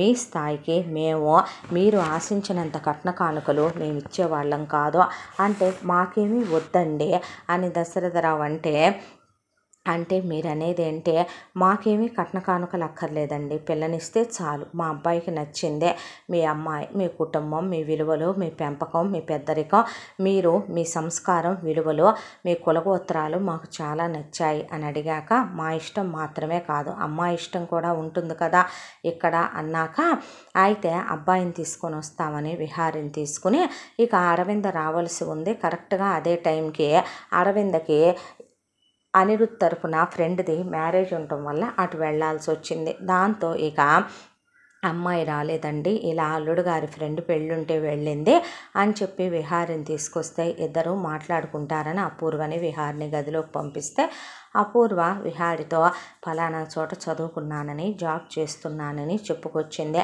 పెళ్ళైన తర్వాత జాబ్ చేయాలనుకున్నా మానాలనుకున్నా అది మీ ఇష్టం, బిజినెస్ చేయాలనుకున్నా మానాలనుకున్నా అది మీ ఇష్టం. విహారికి అపూర్వ నవ్వు చాలా చాలా నచ్చేసింది.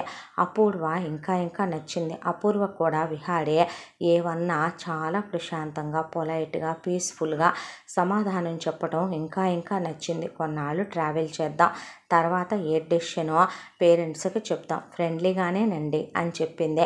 మేము ఈ తరం అమ్మా నాన్నలం, బ్రాడ్ మైండెడ్ వాళ్ళమే, ఎడ్యుకేటెడ్స్.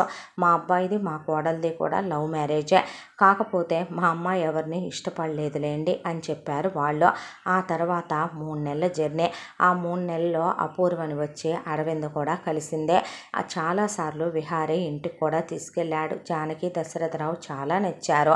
ఇల్లు, అనిరుద్, ఆ తర్వాత సుశీల, శ్యామలరావు, దశరథరావు, జానకి వాళ్ళ ఫ్యామిలీ ఎందుకో అపూర్వని కట్టేసినట్టు అనిపించింది. ఆ తర్వాత విహారి విషయానికి వస్తే విహారి లాంటి భర్త ఒక అమ్మాయికి డ్రీమ్ హస్బెండ్ ఏమో అనిపించింది. తెలియకుండానే అతన్ని ప్రేమించేయటం మొదలుపెట్టింది. విహారి ఎంత నచ్చాడు అంటే, వీటిల్లో ఏది బాగుందో చెప్పు అంటే ఇది నీకు చాలా బాగుంటుంది, నీ నవ్వు చాలా బాగుంటుంది అని ఆమెను ఎప్పుడూ కూడా ఎన్నోసార్లు అడ్వాంటేజ్ తీసుకునేటటువంటి సిచ్యువేషన్ వచ్చినా కూడా ఎప్పుడూ విహారి తాకటం కానీ, దగ్గరికి తీసుకొని మిస్బిహేవ్ చేయటం కానీ, కాబోయే పెళ్ళామే కదా పెళ్ళికి ఒప్పుకుంటుందిలే, ఏదో మనం కనుక చెయ్యేసి టేస్ట్ చేసి వదిలేస్తే ఆ తర్వాత మగాడి మోజులో పడిపోద్దులే అనుకునే తత్వం కాదు. తనకి గిఫ్ట్లు ఇచ్చేవాడు, సినిమాలకి, షికార్లకి, షాపింగ్లకి తీసుకెళ్ళేవాడు, అవి ఇవి కొనిపెట్టేవాడు. ఫోన్ కాల్స్, మెసేజెస్, బయట కలవటం చాలా. అసలు ఆ 3 నెలల కాలం ఎలా గడిచిపోయిందో తెలియలేదు. అపూర్వకే పెళ్ళికి ఇష్టమేనని చెప్పింది.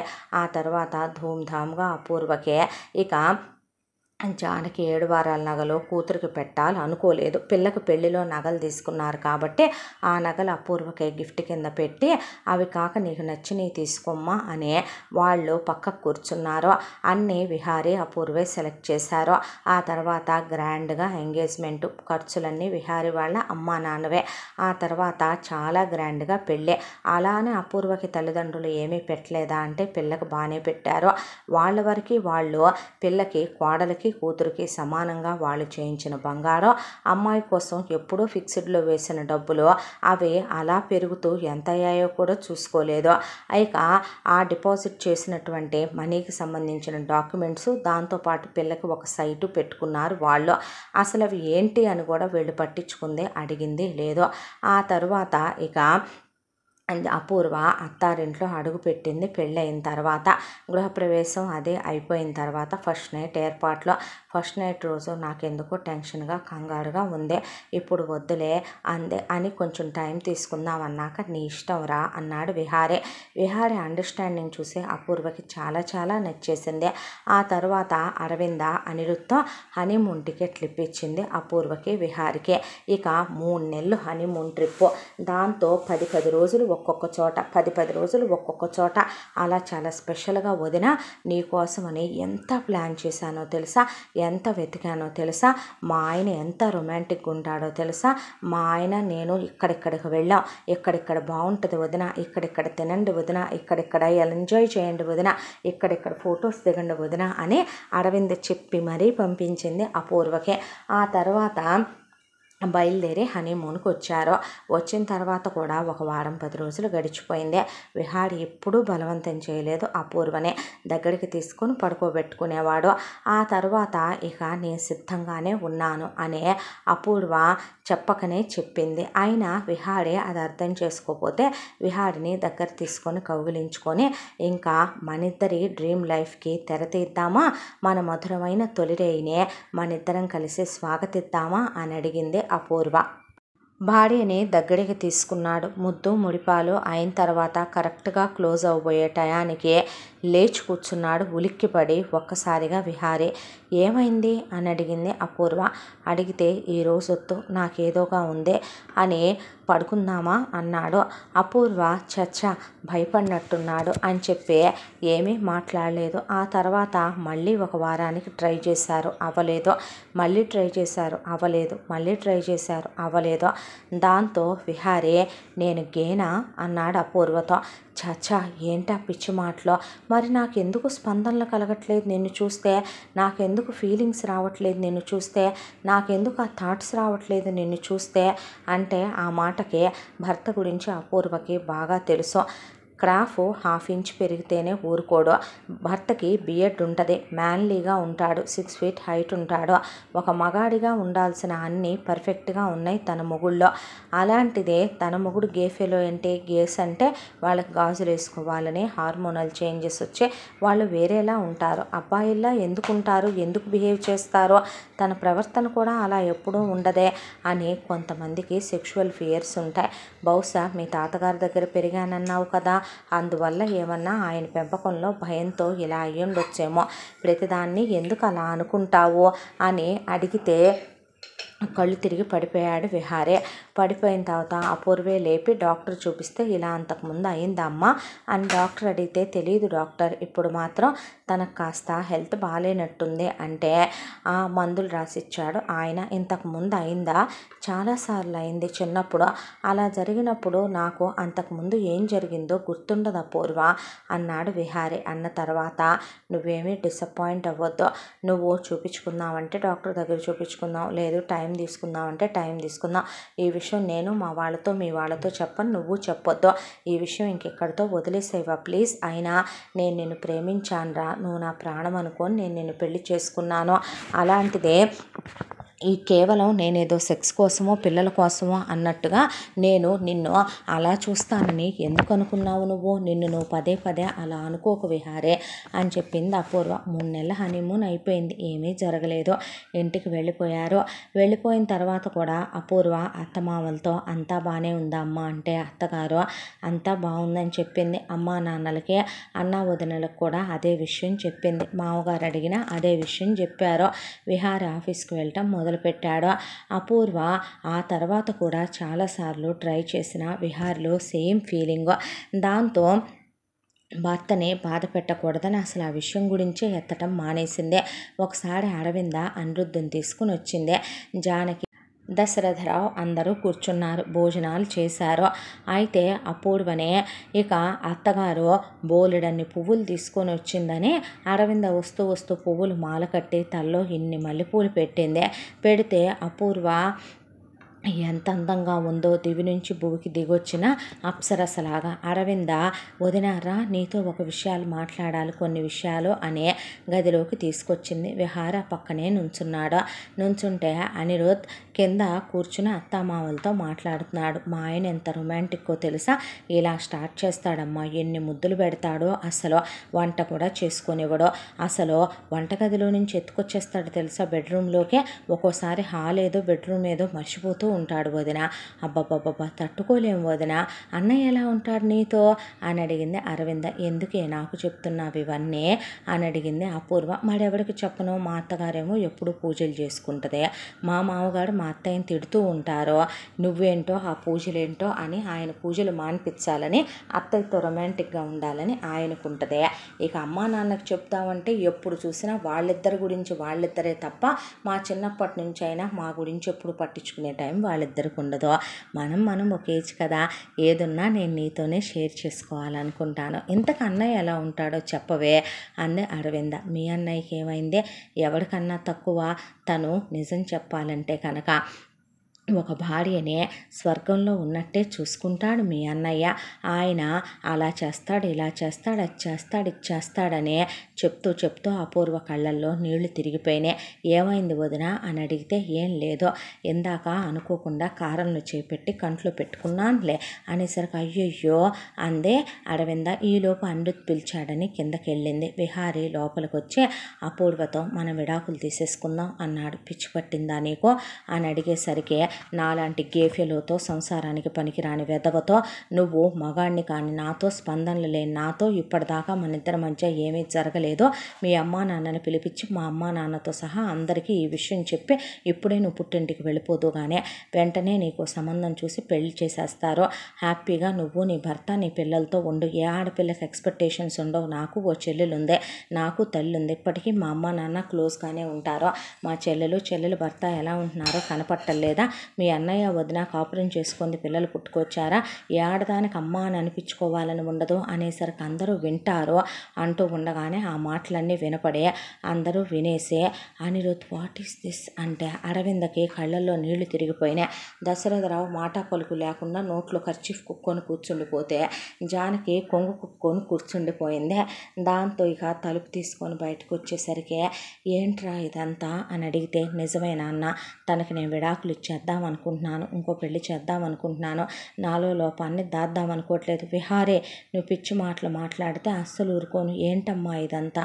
ఏం లేదత్తయ్య, ఏదో చిన్న గొడవ మా ఇద్దరి మధ్య, దాంతోనే అలా మాట్లాడుతున్నాడు. పిచ్చి మాటలు మాట్లాడుకో, మీ ఇద్దరి మీద ఒట్టమ్మా, నాకే ఫీలింగ్స్ కలగట్లేదు అని చెప్పేపాటికి వాళ్ళు కూర్చుండిపోతే అనిరుద్ ఇలాంటివన్నీ ఒక్కొక్కసారి జరుగుతూనే ఉంటాయి విహారే, దానికే నువ్వు ఇలా అయిపోతావా, మరి నీకు జరిగినాయా బావా అని అడిగితే దాందే ఉంది, నాకు మా ఫస్ట్ నైట్ రోజు ఫస్ట్ నైట్ ఏం జరగలేదు, హనీమూన్కి వెళ్ళాక కూడా వారం 10 రోజులు క్లోజ్ అవ్వలేదు.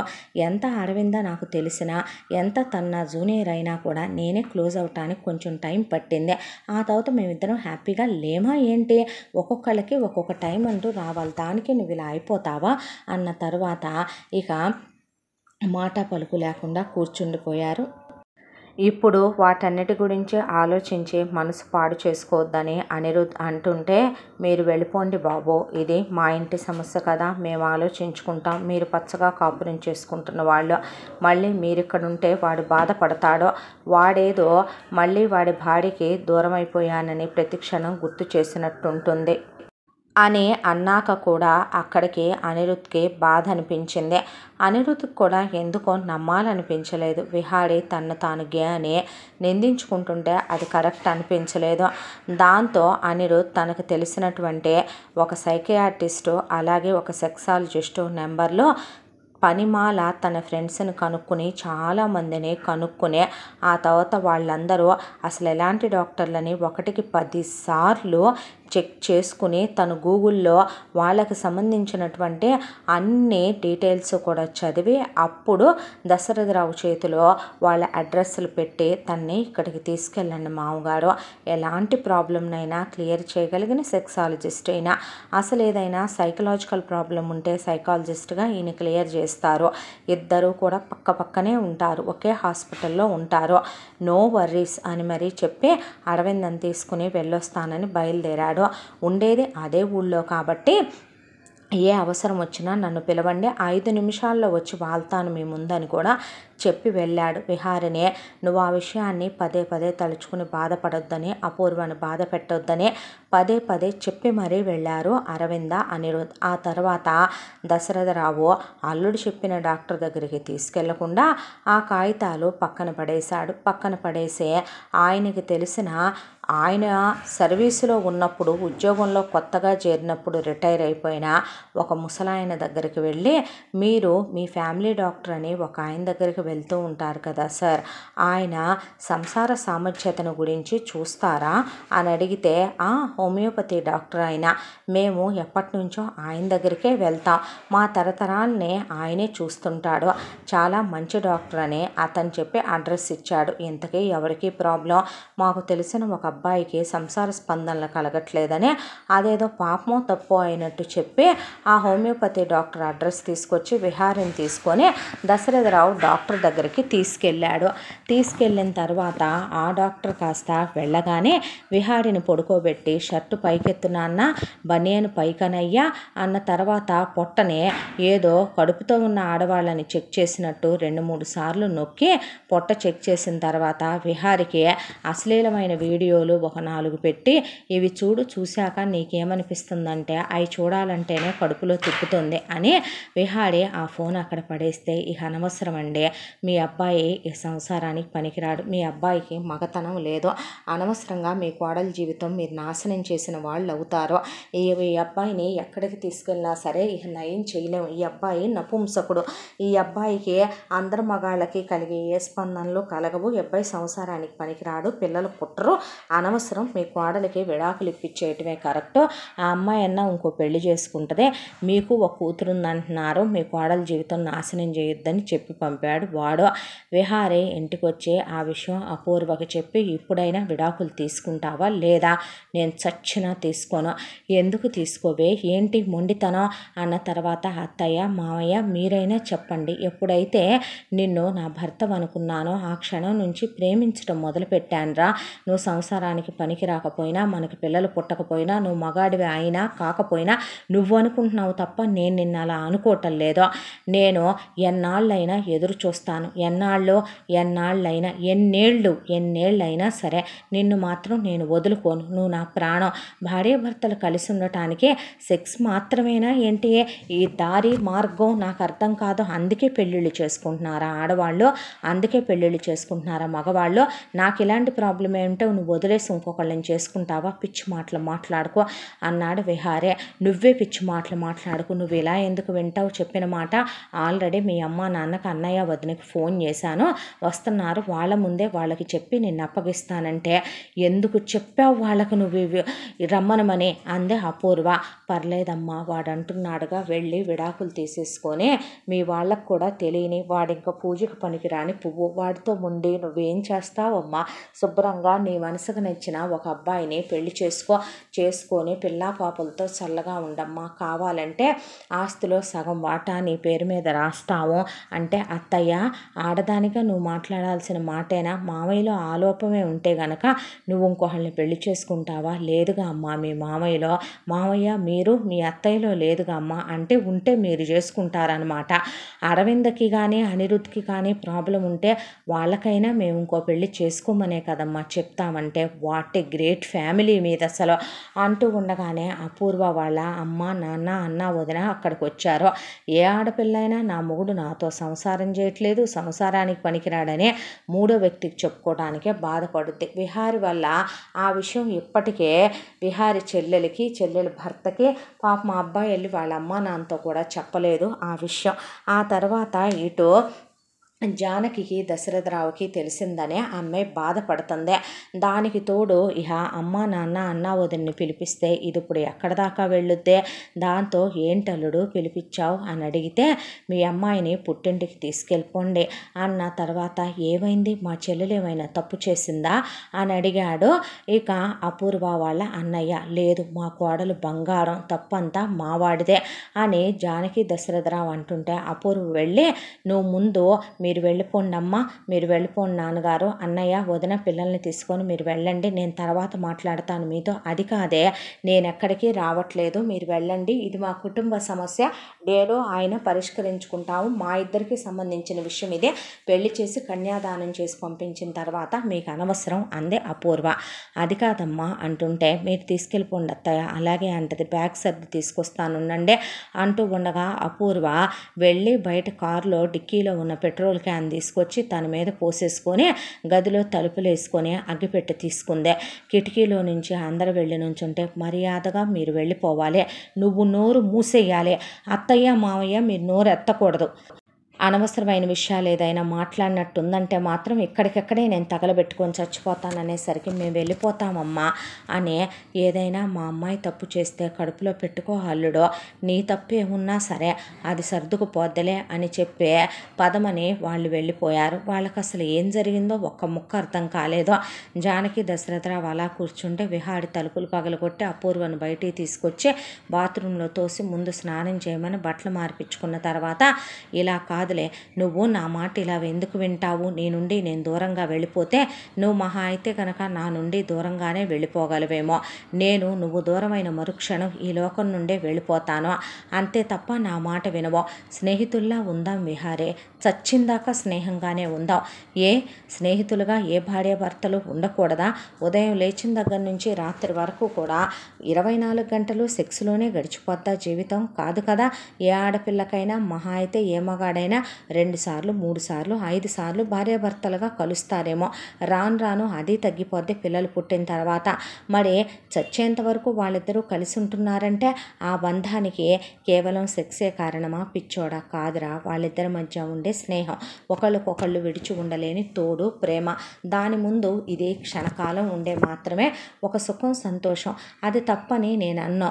ఇక ప్రేమ మనం తట్టుకోలేనంతగా వచ్చినప్పుడు ఒకళ్ళతో ఒకళ్ళు అమ్మ అమ్మా నాన్నలకు కూడా ఒక వయసు వచ్చిన తర్వాత మనం బట్టలు ఇప్పి చూపించాం, సిగ్గుపడతాం. అలాంటిది భార్యాభర్తలుగా మనం కలుస్తామంటే దానికి కారణం ఏంటి? మన ఇద్దరం వేరు వేరు కాదు, ఒకటే మనసే కాదు, ఒకటే శరీరం కూడా. రాబోయే తరానికి నాంది పలుకుతున్నారని దానికి అర్థం. అంత మాత్రం చేత అలా కాని వాళ్ళందరూ కూడా జీవితాంతం కలిసి ఉండటానికి పనికి రారు అని కాదు కదా అందే అపూర్వ. సరే ఫ్రెండ్స్ లానే ఉందాంలే, నువ్వేమీ చేసుకోకు అని ముందు అక్కడికి సర్ది చెప్పాడు విహారి. తర్వాత 1 నెల 2 నెలల తర్వాత సైలెంట్గా ఉండి 2 నెలల కాలం గడిచిపోయింది. ఇక విహారి ఈ విషయాన్నంతా తన ఫ్రెండ్ ఒకడు ఫారెన్లో ఉంటుంటే వాడు ఇండియాకి వస్తే వాడికి చెప్పి అపూర్వని పెళ్లి చేసుకోవటానికని వాడిని ఒప్పించి డైరెక్ట్గా ఇంటికే తీసుకొచ్చాడు. అపూర్వ వాళ్ళు రమ్మని వెల్కమ్ చేసి భోజనం పెట్టి కూర్చోబెడితే కాస్త వాడితో మాట్లాడొచ్చుగా, నేను నీ ఫ్రెండ్తో మాట్లాడటం ఏంటి అందే అపూర్వ. ఏ నా కోసం మాట్లాడలేవా అంటే అదేమీ లేదు, ఎక్కడుంటారండి మీరు ఫారెన్లో, ఇంకా మ్యారేజ్ చేసుకోలేదా అని అపూర్వ మాట్లాడుతుంటే ఎలా అనిపించింది తను అన్నాడు విహారే. తనకేమైంది, షీస్ డైమండ్ అన్నాడు అవతలోడు. అంటే నేను ఎలా అనిపించడం ఏంటి, కోళ్ళు ఎలా అనిపించడం ఏంటి నానా అని జానకి దశరథరావు వచ్చారు అక్కడికే. అపూర్వ కోసం సంబంధం తీసుకొచ్చాను నాన్న, వీడికి జరిగిన విషయం మొత్తం చెప్పి తీసుకొచ్చాను అనేపాటికి జానకి దశరథరావు ఇక బాబు మంచోడువేనా నువ్వని డీటెయిల్స్ అడుగుతుంటే ఏం మాట్లాడుతున్నారు అత్తయ్య మీరు అని అడిగితే మంచోడేనని చెప్తున్నాడుగా అమ్మ, చేసుకుంటే తప్పేంటే, నీ జీవితం ఎంతకాలం ఇలా మూడు వార్చుకుంటావు అని అడిగేపాటికి మీకేమైనా పిచ్చా అని అడిగితే ఎందుకండి అలా మాట్లాడతారో, ఇప్పుడు మీ లైఫ్లో మీరు సెకండ్ ఛాన్స్ తీసుకుంటే నేను తప్పని దెప్పుతాను అనుకుంటున్నారా? అరే పిచ్చోడా, అసలు ఎవర్రా చెప్పారో మా ఆయన సంసారానికి పనికిరా ని, మా ఆయన సంసారానికి కత్తి. విహారే నాతో కాపురం చేయకపోవటం ఏంట్రా, ఇంతకాలంగా నాకు 4 అబార్షన్స్ అయినాయి, స్టిల్ ఐఆమ్ ప్రెగ్నెంట్. నీకు విషయం తెలుసా, మా అత్త మావలు నన్ను కట్నం లేకుండా పెళ్లి చేసుకున్నారని మీకు తెలిసి ఉంటుందిగా. ఉన్నట్టుండి వీళ్ళ కట్నం పిచ్చెక్కింది, దాంతో మా ఆయన్ని నన్ను వదిలేయమంటున్నారు. నన్ను వదిలేయమనమంటే నేను మా ఆయన్ని వదలను అంటున్నాను. అయితే మా ఆయన్నే నువ్వు అంతగా నన్ను వదిలేయాలనుకుంటే మా అమ్మ నాన్న నన్ను నీకు ఇచ్చి పెళ్లి చేశారు, కన్యాదానం చేశారు, నువ్వే మళ్ళీ ఇంకొకళ్ళకి ఇచ్చి కన్యాదానం చేసే అప్పుడు మాట్లాడు నువ్వు అన్నానని తను ముట్టుకోలేదని, తను గేఫెలో అని నీకు అబద్ధాలు చెప్పి నిన్ను ఇక్కడ దాకా తీసుకొచ్చాడు పెళ్ళికే. ఇంకా నయ్యం ముందే తెలిసింది, తర్వాత తెలుసుంటే నువ్వు నన్ను తప్పుగా అనుకునేవాడివే అనేపాటికి నిజమా అన్నాడు వాడు. అన్నయ్య ప్రామిస్ చేసి చెప్తున్నానన్నయ్య, నన్ను అతను చెప్తే బాగోదు. ఈరోజు మార్నింగ్ కూడా మేము 3 సార్లు కలిసాం తెలుసా అనేసరికి ఏరా విహారే, నిన్ను చూసినప్పుడే నాకు డౌట్ వచ్చింది. కాలేజీలోనే నీ మీద అమ్మాయిలో తెగ మోజు పడేవాళ్ళు, నువ్వు మగాడివి కాపోవటం ఏంట్రా, కావాలని ఇలా గేన్ నీ మీద నువ్వు ముద్రేసుకుంటావా? ఆంటీ అంకుల్ మీకు ఇంత ఉందే, ఇంకా మీకు అంత డబ్బు పిచ్చా? మన ఫ్రెండ్స్ అందరికి కూడా చెప్తే నన్ను కాండ్రిచ్చి పుమ్మరు, అయినా సరే చెప్తాను. అయితే నువ్వు వాడేసినటువంటి నీ పెళ్ళానికి, నువ్వు కడుపులు తీయించిన నీ పెళ్ళానికి స్టిల్ నువ్వు ఇప్పుడు ఫాదర్ అయితే కడుపుతో ఉన్న పెళ్ళాంతో సహా నాకిచ్చి పెళ్లి చేద్దాం అనుకున్నావా? నువ్వు అడిగావు సరే, నాకు సిగ్గుండొద్దు. అయినా ఎంత పెద్ద తప్పు, నేను నీకు తోడుంటాను చెల్లెమ్మా, ఎప్పుడు అవసరమైతే అప్పుడు ఫోన్ చేయమ్మా అని చెప్పి విహారి ఫ్రెండ్ అక్కడి నుంచి వెళ్ళిపోతే పిచ్చి పట్టిందా నీకు అన్నాడు విహారి. ఎవరికి పట్టింది పిచ్చి, నీకా నాకా అని లోపలికి వెళ్ళి వెక్కి వెక్కి మంచం మీద పడే ఏడవటం మొదలుపెట్టింది అపూర్వ. అయితే అప్పుడే అరవింద ఫోన్ చేసింది. ఫోన్ చేసి ఎలా ఉన్నావు వదిన అని అడిగితే, మీ అమ్మ నాన్న నన్ను ఇలా పెళ్లి చేసుకోమంటున్నారే, మీ అన్నయ్య ఇలా సంబంధం తీసుకొచ్చాడో అని చెప్పేసరికి పక్కనే ఉన్న అనిరుద్ధ్ హాస్పిటల్ తీసుకెళ్లారా అసలు విహారిని అని అడిగితే, తీసుకెళ్లారంట ఆయుర్వేదం డాక్టర్ దగ్గరికి, హోమియో డాక్టర్ దగ్గరికి, ఇద్దరి దగ్గరికి. వాళ్ళిద్దరూ ఇదే విషయం చెప్పారంట. అదేంటి, నేను వాళ్ళకి ఇచ్చింది చాలా అడ్వాన్స్డ్ ట్రీట్మెంట్స్ ఇచ్చా, చాలా అడ్వాన్స్డ్ టెక్నాలజీలు తెలిసిన ఫారెన్లో చదువుకుని వచ్చిన డాక్టర్ నెంబర్ కదా మామయ్యకి, ఇదేంటి మళ్ళీ అన్నాడు అనిరుద్ధ్. అదేంటి వదిన, ఈయనిచ్చిన నెంబర్లో ఉన్న డాక్టర్ దగ్గరికి వెళ్ళలే అందే అరవింద. అసలు ఎవరినిచ్చాడో అడుగు ఒకసారి అన్నయ్యని అని అపూర్వ అన్నాక, వీళ్ళమ్మ వీళ్ళు అని అనిరుద్ధ్ డీటెయిల్స్ చెప్పాడు. చెప్పిన తర్వాత వాళ్ళు వీళ్ళు కాదని డైరెక్ట్గా అపూర్వ ఆ ఇద్దరు డాక్టర్ల దగ్గరికి వెళ్ళి జరిగింది మొత్తం చెప్పింది. అమ్మా, నేను కొన్ని విషయాలు అడుగుతాను, బోల్డ్గా సమాధానం చెప్పు. నీ భర్త నిన్ను తాకటానికి ఏమైనా మొహమాట పడుతున్నాడా? అవును డాక్టర్, అతనికి చిన్నప్పుడు ఏమైనా చైల్డ్ మెమరీస్ ఏమైనా ఉన్నాయా అమ్మ? తప్పుగా జరగటం, అబ్యూజ్గా ఏమైనా బిహేవ్ చేయటం తెలియదు డాక్టర్. మా అత్త మామ దగ్గర ఆయన పెరగలేదు, వాళ్ళ తాతగారి దగ్గర పెరిగాడు.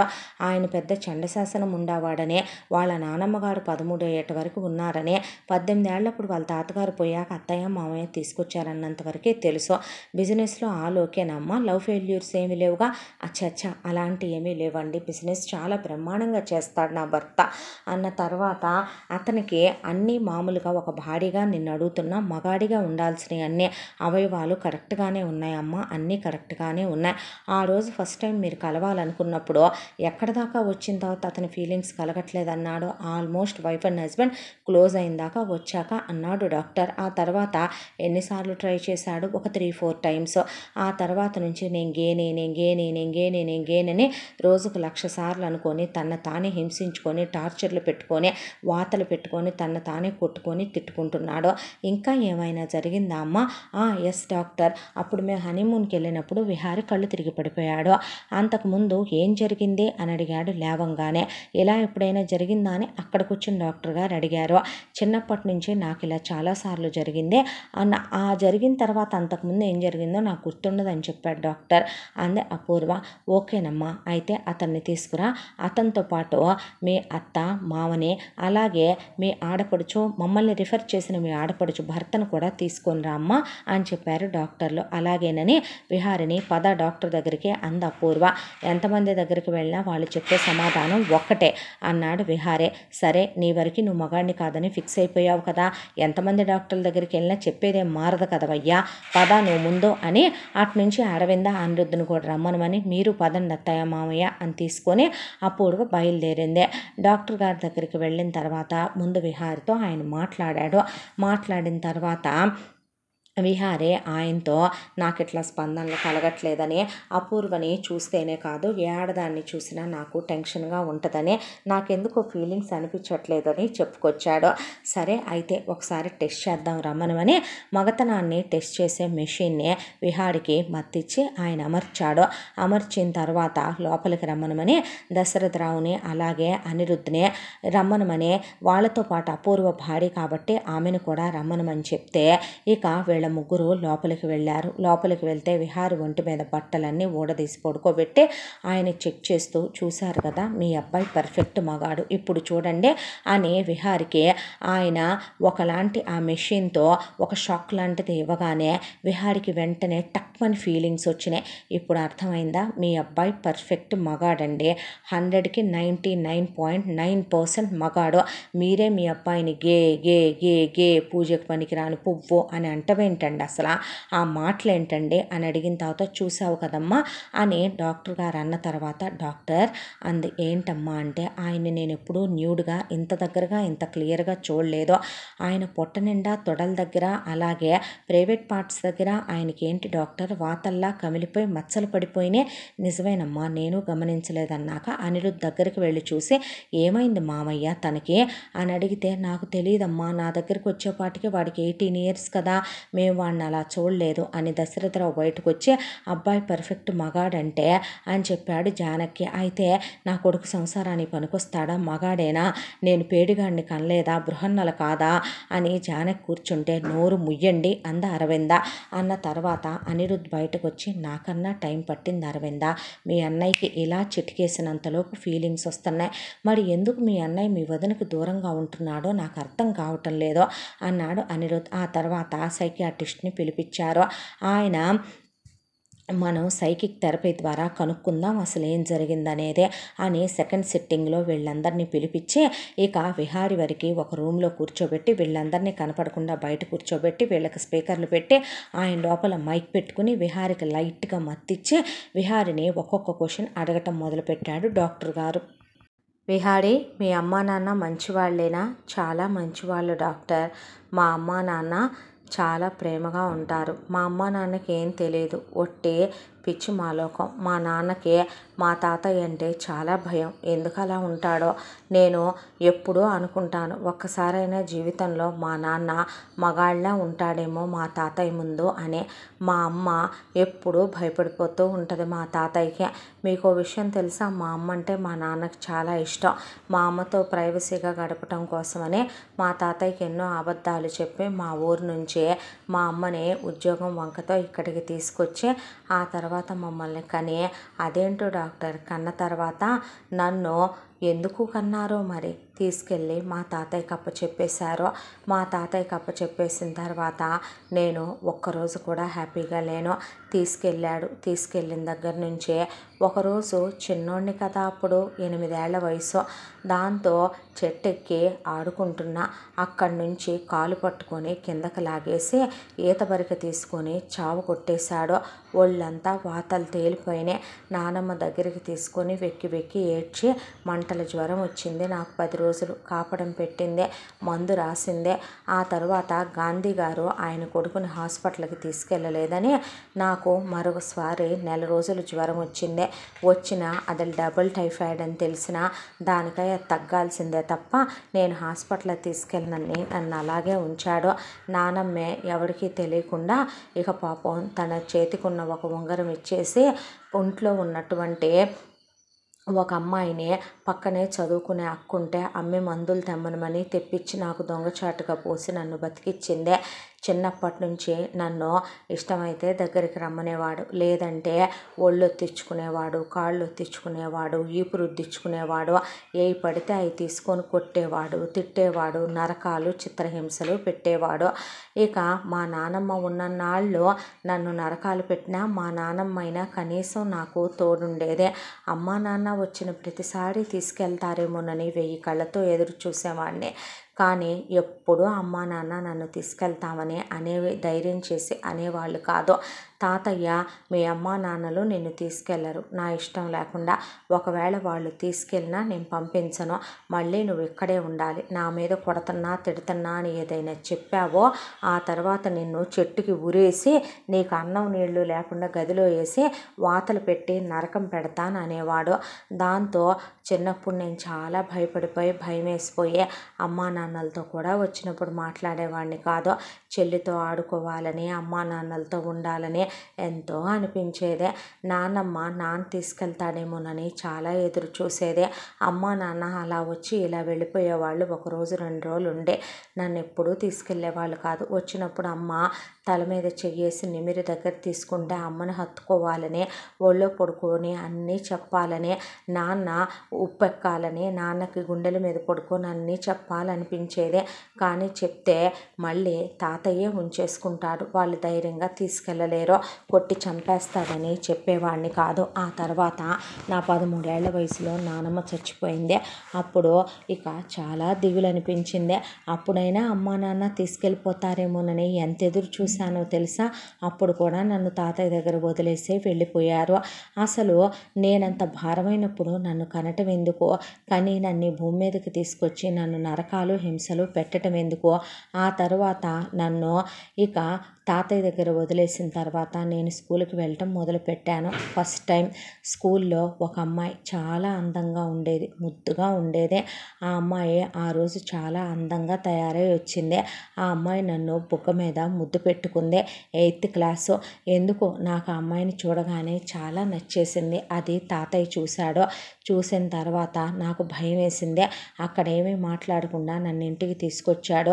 ఇంట్లో పనమ్మాయి మారమ్మ వెళ్ళిపోయిందాక ఊరుకున్నాడు. మారమ్మ వెళ్ళిపోయిన తర్వాత ఇక నన్ను ముందు తన కసి తీరా, నేను వెళ్ళిన దగ్గర నుంచి నా పేరు మా పెదనాన్న పేరనే, నచ్చం మా పెదనాన్న పోలికలో ఉంటానని, మా పెదనాన్నలాగే ముమ్మూర్తులా నేను పుట్టానని, మా పెదనాన్ని గుర్తొస్తున్నాడు నన్ను చూస్తే అని, తనని ధిక్కరించి మా పెదనాన్న పోయాడని కవితలు రాశాడని, కథలు రాశాడని, ఆ కోపం కసి మా పెదనాన్న మీద తీర్చుకోలేకపోయానని అదంతా నా మీద తీర్చుకునేవాడు.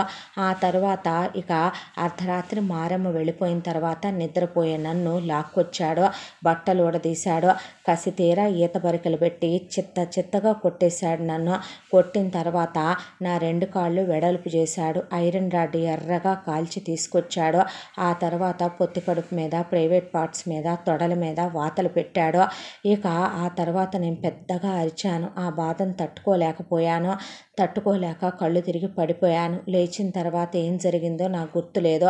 ఆ బాధతో నేను ఇక షాక్ అయిపోయిన తర్వాత నెక్స్ట్ డే అలాగే వెళ్ళు, నీకు బుద్ధి రావాలి స్కూల్కని అలాగే పంపాడు. మందు కూడా రాయలేదు. తోళ్ళన్నీ ఊడిపోయి నరకం అనుభవించాను. ఎన్నోసార్లు మా ఇంట్లో ఉన్న బావిలో దూకి చచ్చిపోదాం అనిపించేది, రైలు కింద పడదాం అనిపించేది, ఉరేసుకొని చచ్చిపోదాం అనిపించేది. అయితే నీకు ఇంకోసారి ఏ ఆడదాన్ని చూసినా ఫీలింగ్స్ రాకూడదు, నీకు ఫీలింగ్స్ రావు, నువ్వు ఎందుకు పనికిరాని గాలి వెదవలా తయారైతే నేను చూస్తూ ఊరుకుంటాననుకుంటున్నావా నీ పెదనాన్నలాగా అని ప్రతిదానికి మా పెదనాన్నతో పోల్చి నన్ను కొడుతూనే ఉండేవాడు, తిడుతూనే ఉండేవాడు. తనకి ఏ కోపం వచ్చినా ఆ కోపం కసి నేను తీర్చుకోవాలి, నా మీదే తీర్చుకోవాలి. అమ్మ నాన్నలు వస్తే మూలన కూర్చొని ఉండేవాడినే. అమ్మ నన్ను దగ్గరికి తీసుకున్నా నాకెందుకో ఆడదాని స్పర్శ భయం అనిపించేది, చెల్లెలు తాకినా కూడా భయం అనిపించేది. ఆ స్టేజ్కి నన్ను తీసుకొచ్చేసాడు. తాతయ్య మాత్రం నానమ్మ పోయిన తర్వాత పని మనిషి వంటమ్మాయి మారెమ్మతో బట్టలు లేకుండా నగ్నంగా అశ్లీలమైన వీడియోలు, క్యాసెట్లు టీవీలో వేసుకుని ఆమెతో కలిసి చాలా అసభ్యంగా, చాలా జుగుప్స కలిగే విధంగా పడగదిలో అసహ్యకరమైన పనులన్నీ చేసేవాడు. అవన్నీ నేను మా నాన్నకి చెప్తే ప్రాణం తీసేస్తాననేవాడు, బయటికి తెలిస్తే ఉరి తీస్తాననేవాడు. ఇక నన్ను చుట్ట తాగుతూ చుట్టతో కాల్చటం, సరదాగా పొయ్యి దగ్గర ఉన్న కట్టెతో 4 వాతలేయటం, అలా నా ఒళ్ళంతా వాతలే. ఒకసారి కాదు, రోజు కొడుతూనే ఉండేవాడు. ఇలా 10th క్లాస్ అయిపోయింది. ఆ తర్వాత ఇంటర్మీడియట్కి వచ్చాను. ఒకటి మా తాతయ్యని చంపేయాలి. పడుకున్నప్పుడు చాలాసార్లు అనుకునేవాడిని, వాడిని చంపేయాలి, వాడిని ముక్కలు ముక్కలుగా నరికేయాలి అని. మా పెదనాన్న రాసిన పుస్తకాలు ఒకరోజు చదువుతుంటే నన్ను చూసి మా పెదనాన్న రాసిన పుస్తకాలు అటక మీద నుంచి తీసి చదువుతున్నానని దారుణంగా నన్ను కొట్టి ఆ తర్వాత చిత్రహింసలు పెట్టాడు. ఎందుకు ఆ రోజు నుంచి నాకు పొత్తి కడుపు దగ్గర నుంచి అసలు నాకు మోకాళ్ళపై వరకు ఏం జరుగుతుందో ఏమీ తెలిసేది కాదు. అంతా మొద్దుబారిపోయినట్టు అనిపించింది. వాతలు పెట్టి కొట్టి నాకు అసలు నా పొత్తి కడుపు కింద భాగం నుంచి మోకాళ్ళ పై భాగం వరకు మొద్దుబారిపోయి తిమ్మిరెక్కిపోయి ఏమీ తెలియకుండా పోయింది ఒక స్టేజ్లో. ఆ తర్వాత ఒక రోజున పక్కింటి పిల్లలు ఆడుకుంటూ గోళీలు మా ఇంటి వైపు వేస్తున్నారు. ఆ పిల్లల్ని కొట్టడానికనే తాతయ్య కర్ర తీసుకొని వెళ్తూ ఉండగా ఆ గోళీలు మా పెదనాన్న చనిపోయిన బావి చుట్టూ పడుతున్నాయి. అయితే ఆ గోళీల మీద కాలేశాడు, బావిలో పడ్డాడు. నేను కాపాడాలనుకుంటే కాపాడొచ్చు, కానీ వాడు పోవాలి, వాడు ఉండకూడదు. వాడు పోతే మా అమ్మ నాన్న వస్తారు, నన్ను తీసుకెళ్ళిపోతారు. దాంతోనే వాడు బావిలో పడి 7 గంటల సేపు కొట్టుకొని ఊపిరాడక వాడు చస్తున్నా నేను గదిలో తలుపులు వేసుకొని మంచం మీద పడుకొని ఏడుస్తూనే ఉన్నాను తప్ప వాడిని మాత్రం నేను బయటికి తీసుకురాలేదు. ఆ తర్వాత వాడు పోయాడనే వార్త తెలిసి అమ్మా నాన్న వచ్చారు. సంతోషం వేసింది, చెల్లొచ్చింది, చాలా హ్యాపీగా అనిపించింది. వాడు అంత్యక్రియలు చేసి నన్ను తీసుకొచ్చేసారు. ఇక్కడికి వచ్చాక అమ్మా నాన్న చాలా హ్యాపీగా చూసుకునేవాళ్ళు. అమ్మా నాన్న ఇప్పటికీ కూడా భార్యాభర్తలుగా చాలా క్లోజ్గా ఉంటారు. ఆ తర్వాత చదువుకున్నాను, బిజినెస్ పెట్టుకున్నాను. చెల్లి బావని ప్రేమించానంది. బావ చాలా చాలా మంచోడు. వాళ్ళిద్దరూ రొమాంటిక్ లైఫ్ చాలా హ్యాపీగా ఉంటే భార్యాభర్తల బంధం అంటే ఇదా, ఇంత బాగుంటుందా అనిపించేదే. ఎందుకో నా చిన్నప్పటి నుంచి ఎప్పుడైతే తాతయ్య నా 8 ఏళ్ల వయసులో ఫస్ట్ టైం నన్ను ఈత బెత్తాలతో కొట్టాడో, పెదనాన్న పోలికల్లో నేనున్నానని గోడకేసి నా తలకాయ పగలగొట్టాడో, అప్పటి నుంచి నాకు నిద్రలో పదే తాతయ్య నన్ను చంపేస్తానన్నాయి. అవే గుర్తొచ్చి ఉలిక్కి పడేవాడిని. తర్వాత తాతయ్య బావిలో పట్టం అవన్నీ గుర్తొచ్చి ఉలిక్కి పడేవాడిని. హనీమూన్కి వెళ్ళినప్పుడు కూడా అలాగే పడిపోయానని అపూర్వ చెప్పింది. ఆ తర్వాత నాకు పెళ్లి చేసుకోవాలనిపించింది. ఎవరిని ప్రేమించాలనిపించలేదు. అమ్మాయిల్ని చూస్తే భయం, ఎందుకో ఏ ఫీలింగ్స్ కలిగేవి కాదు. తర్వాత అపూర్వని సంబంధం తీసుకొచ్చారు. అపూర్వ నవ్వు అంటే నాకు చాలా ఇష్టం. అపూర్వ చాలా మంచిదే, ఒక రకంగా చెప్పాలంటే దేవత లాంటిదే. నాకు దగ్గర వాళ్ళని పిచ్చిది ప్రతి క్షణం చూస్తూనే ఉంటుంది. నాకు అపూర్వతో ముద్దు పెట్టుకోవాలని ఉంటుంది, ఒళ్ళో పడుకోబెట్టుకోవాలని ఉంటుంది, గుండెల మీద పడుకోబెట్టుకోవాలని మాట్లాడుకోవాలని ఉంటుంది, కలిసి స్నానం చేయాలని ఉంటుంది, తను వంట చేస్తుంటే వెనక నుంచి వెళ్ళి కౌగిలించుకొని మెడంతా ముద్దు పెట్టుకోవాలని ఉంటుంది, తనతో నేను పగలు రాత్రి తేడా లేకుండా గడపాలని ఉంటుంది. కానీ ఎందుకు తను తాకగానే నాకు చెమటలు పోసుకొచ్చేస్తానే. తనే కాదు, ఎవరు తాకినా నాలో ఏ ఫీలింగ్స్ రావట్లేదు. చెల్లి ఆడుకుందాం రా అన్నయ్య అని ఎన్నిసార్లు అడిగినా ఏదో భయం ఇక్కడికి వచ్చిన తర్వాత కూడా ఎందుకో నాలో నాకు తెలియకుండానే ఒక వణుకు లాంటి ఫీలింగ్స్ స్టార్ట్ అయిపోయింది. ఇప్పుడు అపూర్వ దగ్గర నేను నా మగతనంతో ఏమీ చేయలేకపోతున్నాను. అలాగని తన జీవితం నేను నాశనం చేయకూడదు. నా అపూర్వ నాకు దూరమైనా నేను బ్రతకలేను.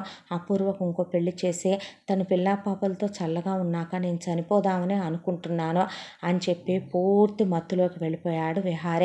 అప్పటికే అనిరుద్ధ్కి కళ్ళల్లోంచి నీళ్లు కారిపోవటం మొదలైన అరవింద పైకి ఎక్కి ఎక్కి ఆడవటం మొదలు పెడితే అపూర్వకు అసలు కళ్ళు రక్తపు కంకులైపోయినాయి. దశరథరావు ఓరి నా బిడ్డో ఎన్ని నరకాలు అనుభవించావు అయ్యో అని కూర్చుండిపోయాడు.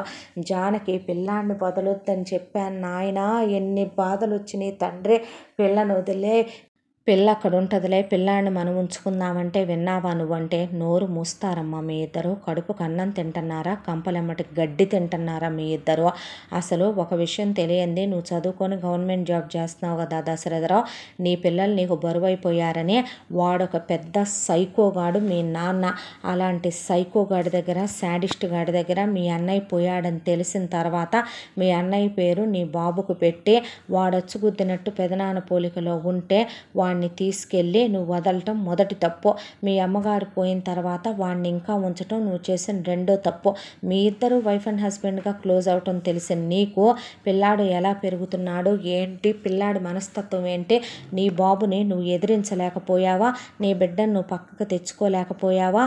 అసలు ఇంకా ఏంటమ్మా, పాపను వదలాల్సిందా? పిల్లాడు కాబట్టి, మగపిల్లాడు కాబట్టి ఇంకా ట్రీట్మెంట్కి అందుబాటులో ఉన్నాడు మీ అబ్బాయి.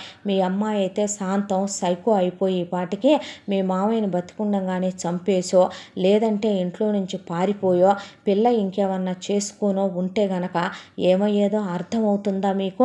కొద్దిగైనా సెన్స్ ఉందా? మామయ్య అంటే అన్నానంటావు, నాకన్న తండ్రివి కాదు కానీ నిన్ను ముక్కలు ముక్కలుగా నరికినా కూడా తప్పు లేదు మామయ్య అన్నాడు అనిరుద్ధ. అల్లుడు అంటే నోరుమోయ్ మామయ్య, అమ్మా నాన్నలు ఒక మాట అంటేనే పడం ఒక వయసుకు వచ్చిన తర్వాత. అలాంటిదే మేము ఎలా పెరుగుతున్నాం ఎలా ఉంటున్నాం అని కనుక్కోవాల్సిన అమ్మా నాన్నలుగా మీరు ఫెయిల్ అయినట్టే కదా వాడి విషయంలో. వాడెంత నరకం అనుభవించాడో చెప్తుంటే వింటుంటేనే నా నరాలు తెగిపోతున్నాయి, నా రక్తం ఉడికిపోతుంది. అదే మీ నాన్న బతుకుంటే ఇప్పుడు వాడిని చంపి నేనే జైలుకి వెళ్ళి 7 ఏళ్ల తర్వాత తిరిగి వచ్చేవాడిని మళ్ళీ. అసలు ఏం మనిషి మావయ్య, నువ్వు మగాడివా, నువ్వు గేఫెలోవా? గేఫెలోనేరా, గేఫెలోనా అని అడుగుతావేంటి? పెద్ద గేఫెలో వీడు. కాబట్టే పెళ్ళాంతో వీడు సుఖపట్టం కోసం ముసలోడి దగ్గర నుంచి వచ్చేసాడు మా నాన్న మమ్మని తీసుకొని. వచ్చి వీడి వరకు లంచాలు తీసుకొని బాగానే సంపాదించి బాగానే కోట్లు మూట కట్టాడు. ఏ ముసలోడు ఆస్తి ఇవ్వడని చెప్పి అన్నయ్యని తీసుకెళ్ళి అక్కడ వదిలిపెట్టావా? చిన్నప్పుడు నాకు వేరే ఫ్రెండ్స్ కూడా లేరు డాక్టర్, అందరూ మోసం చేసేవాళ్లే అనిపించేవాళ్ళు ఫ్రెండ్స్. వాడితో ఆడుకోవాలని ఎంత తప్పించిపోయేదాన్నో. వాడు నాకన్నా 2 ఏళ్లే పెద్దోడు. వాడు నా దగ్గర నుంచి వాడిని దూరం చేసేసారు 6 ఏళ్ళు నాకప్పుడు, 8 ఏళ్ళు వాడికి. ఎంత లోన్లీగా ఒక్కదాన్ని గదిలో ఉంటే వెళ్ళి చదువుకో అంటాం, ఈవిడ మల్లెపూలు పెట్టుకొని గదిలోకి వెళ్ళటం, ఈవిడ ఆయన ఒకళ్ళతో ఒకళ్ళు పులకటం. ఇలాంటి పశువుల మధ్య ఇక్కడ నేను అసలు ఎవరికి చెప్పుకోవాలో నా బాధ తెలియక పిచ్చిదానిలా బొమ్మలు వేసుకుంటూ పిచ్చిదానిలా శూన్యంలో చూస్తూ అలా పెరిగిన నాకు ఇంకా నా రాత మంచిది కాబట్టి ఇంజనీరింగ్ ఫస్ట్ ఇయర్లో నేను అలా జాయిన్ అయ్యానో లేదో ఎంటెక్ ఫైనల్ ఇయర్లో ఉన్న నా మొగుడు పరిచయం అయ్యాడు. ఆ తర్వాత నా మొగుడు ప్రేమలో పడి నేను ప్రపంచాన్ని మర్చిపోయి ఇంకా మామూలు మనిషిగా ఉన్నానే కానీ లేదంటే కనుక ఈ పశువులకి ఈ మృగాలకి పుట్టినందుకు నేను కూడా అలాగే తయారై ఉండేదాన్నే. ఏం నాన్న మనకు డబ్బు లేదని తీసుకెళ్ళి అన్నయ్యని అక్కడ ఉంచావా? మీ నాన్నని ఇంకొకళ్ళైతే ముక్కలుగా నరికేయరా? మీ నాన్న ఎలాంటోడో నీకు తెలియదా? చిన్నప్పటి నుంచి నీ బతుకు గేఫేలో లాగానే చేసి పెంచాడుగా. మీ అన్నయ్యని నోరెత్తకుండా చేసి చివరికి చచ్చేలా చేశాడుగా. నీ అక్కల బ్రతుకులు సర్వనాశనం చేశాడుగా. అయినా సరే నీకు బుద్ధి రాలేదో. అమ్మని తీసుకుని మాత్రం తప్పుకో తీసుకొని వచ్చావు, వాడు చిన్నోడే, తీసుకెళ్ళి అలా వదిలేసావే. అన్నయ్యని తెచ్చుకుందామని వెళ్ళిన ప్రతిసారి ఏడిసేదాన్ని నేను. అన్నయ్యని తీసుకొచ్చారా మీ ఇద్దరు? నువ్వేలాగే ఇద్దరిని కన్నావు, అసలు పిల్లల్ని కన్నా గొడ్డుమొద్దానివి నువ్వు అని అడిగింది జానకిని. అరవింద్ అమ్మా అని కాళ్ళు పట్టుకుంటే, చిచే మాట్లాడకండి మీరింకా, ఇప్పుడు ఏం చేయాలి డాక్టర్ అని అడిగి అపూర్వ కళ్ళల్లో నీళ్ళలాగలా మమ్మల్ని క్షమించమ్మా అంటే, వద్దత్తయ్య, నా మొగుడిని నేను బాగు చేసుకోవాలి, లేదంటే కనుక ఆయన చేతికి కూడా దక్కడని నాకు అర్థమైంది. ఏ అమ్మా నాన్న ఏ పిల్లలకి విధించని శిక్ష మీరు నా భర్తకు విధించారని నాకు అర్థమైంది. మీకు పుట్టటమే ఆయన చేసుకున్న పాపమా, లేదంటే కనుక మీరు చెప్పినట్టు వింటమే ఆయన చేసుకున్న ద్రోహమా నాకు అర్థం కాలేదు. దయచేసి నా కాపురం నన్ను నిలబెట్టుకోనివ్వండి. మీరు మాత్రం నాకు అడ్డం రావద్దు. నేను అరవిందలాగా అనిరుద్ధిలాగా మాత్రం చెప్పి వదిలేను. నా భర్తకి ఏదన్నా జరిగితే ముందు మీ ఇద్దరు ఉండరని గుర్తుపెట్టుకోండి అనేసింది అపూర్వ. దాంతో డాక్టర్స్, చూడమ్మా ఇది కరెక్ట్గా మనం గట్టిగా పట్టుకుంటే 6 monthsలో క్లియర్ అయిపోతుందమ్మా. నువ్వు ఇక అసలు ఇక్కడ ఉండొద్దు. ఆ అబ్బాయిని తీసుకొని ముందు వీళ్ళిద్దరికీ దూరంగా వెళ్ళిపో. వీళ్ళిద్దరే ఆ అబ్బాయికి మానసికంగా ఆ అబ్బాయి మగాడు కాదని, ఆ అబ్బాయి గే అని, పూజకి పనికిరాని పువ్వని, బృహన్నలని, అదని ఇదని ఆ అబ్బాయికి మైండ్ బాగా డిస్టర్బ్ చేసేసారు వాళ్ళ అమ్మ నాన్న. వీళ్ళని చూస్తుంటే వాళ్ళ తాతయ్య గుర్తొస్తున్నాడు ఆ అబ్బాయికి. నువ్వు ముందు కంప్లీట్గా ఇక్కడి నుంచి అబ్బాయిని తీసుకెళ్ళిపోయే ఏదైనా ఒక మంచి అబ్బాయికి ఇష్టమైనటువంటి ప్రదేశాలకి తీసుకెళ్ళు. ఆ ప్రదేశాలు మారుస్తూ ఉండో.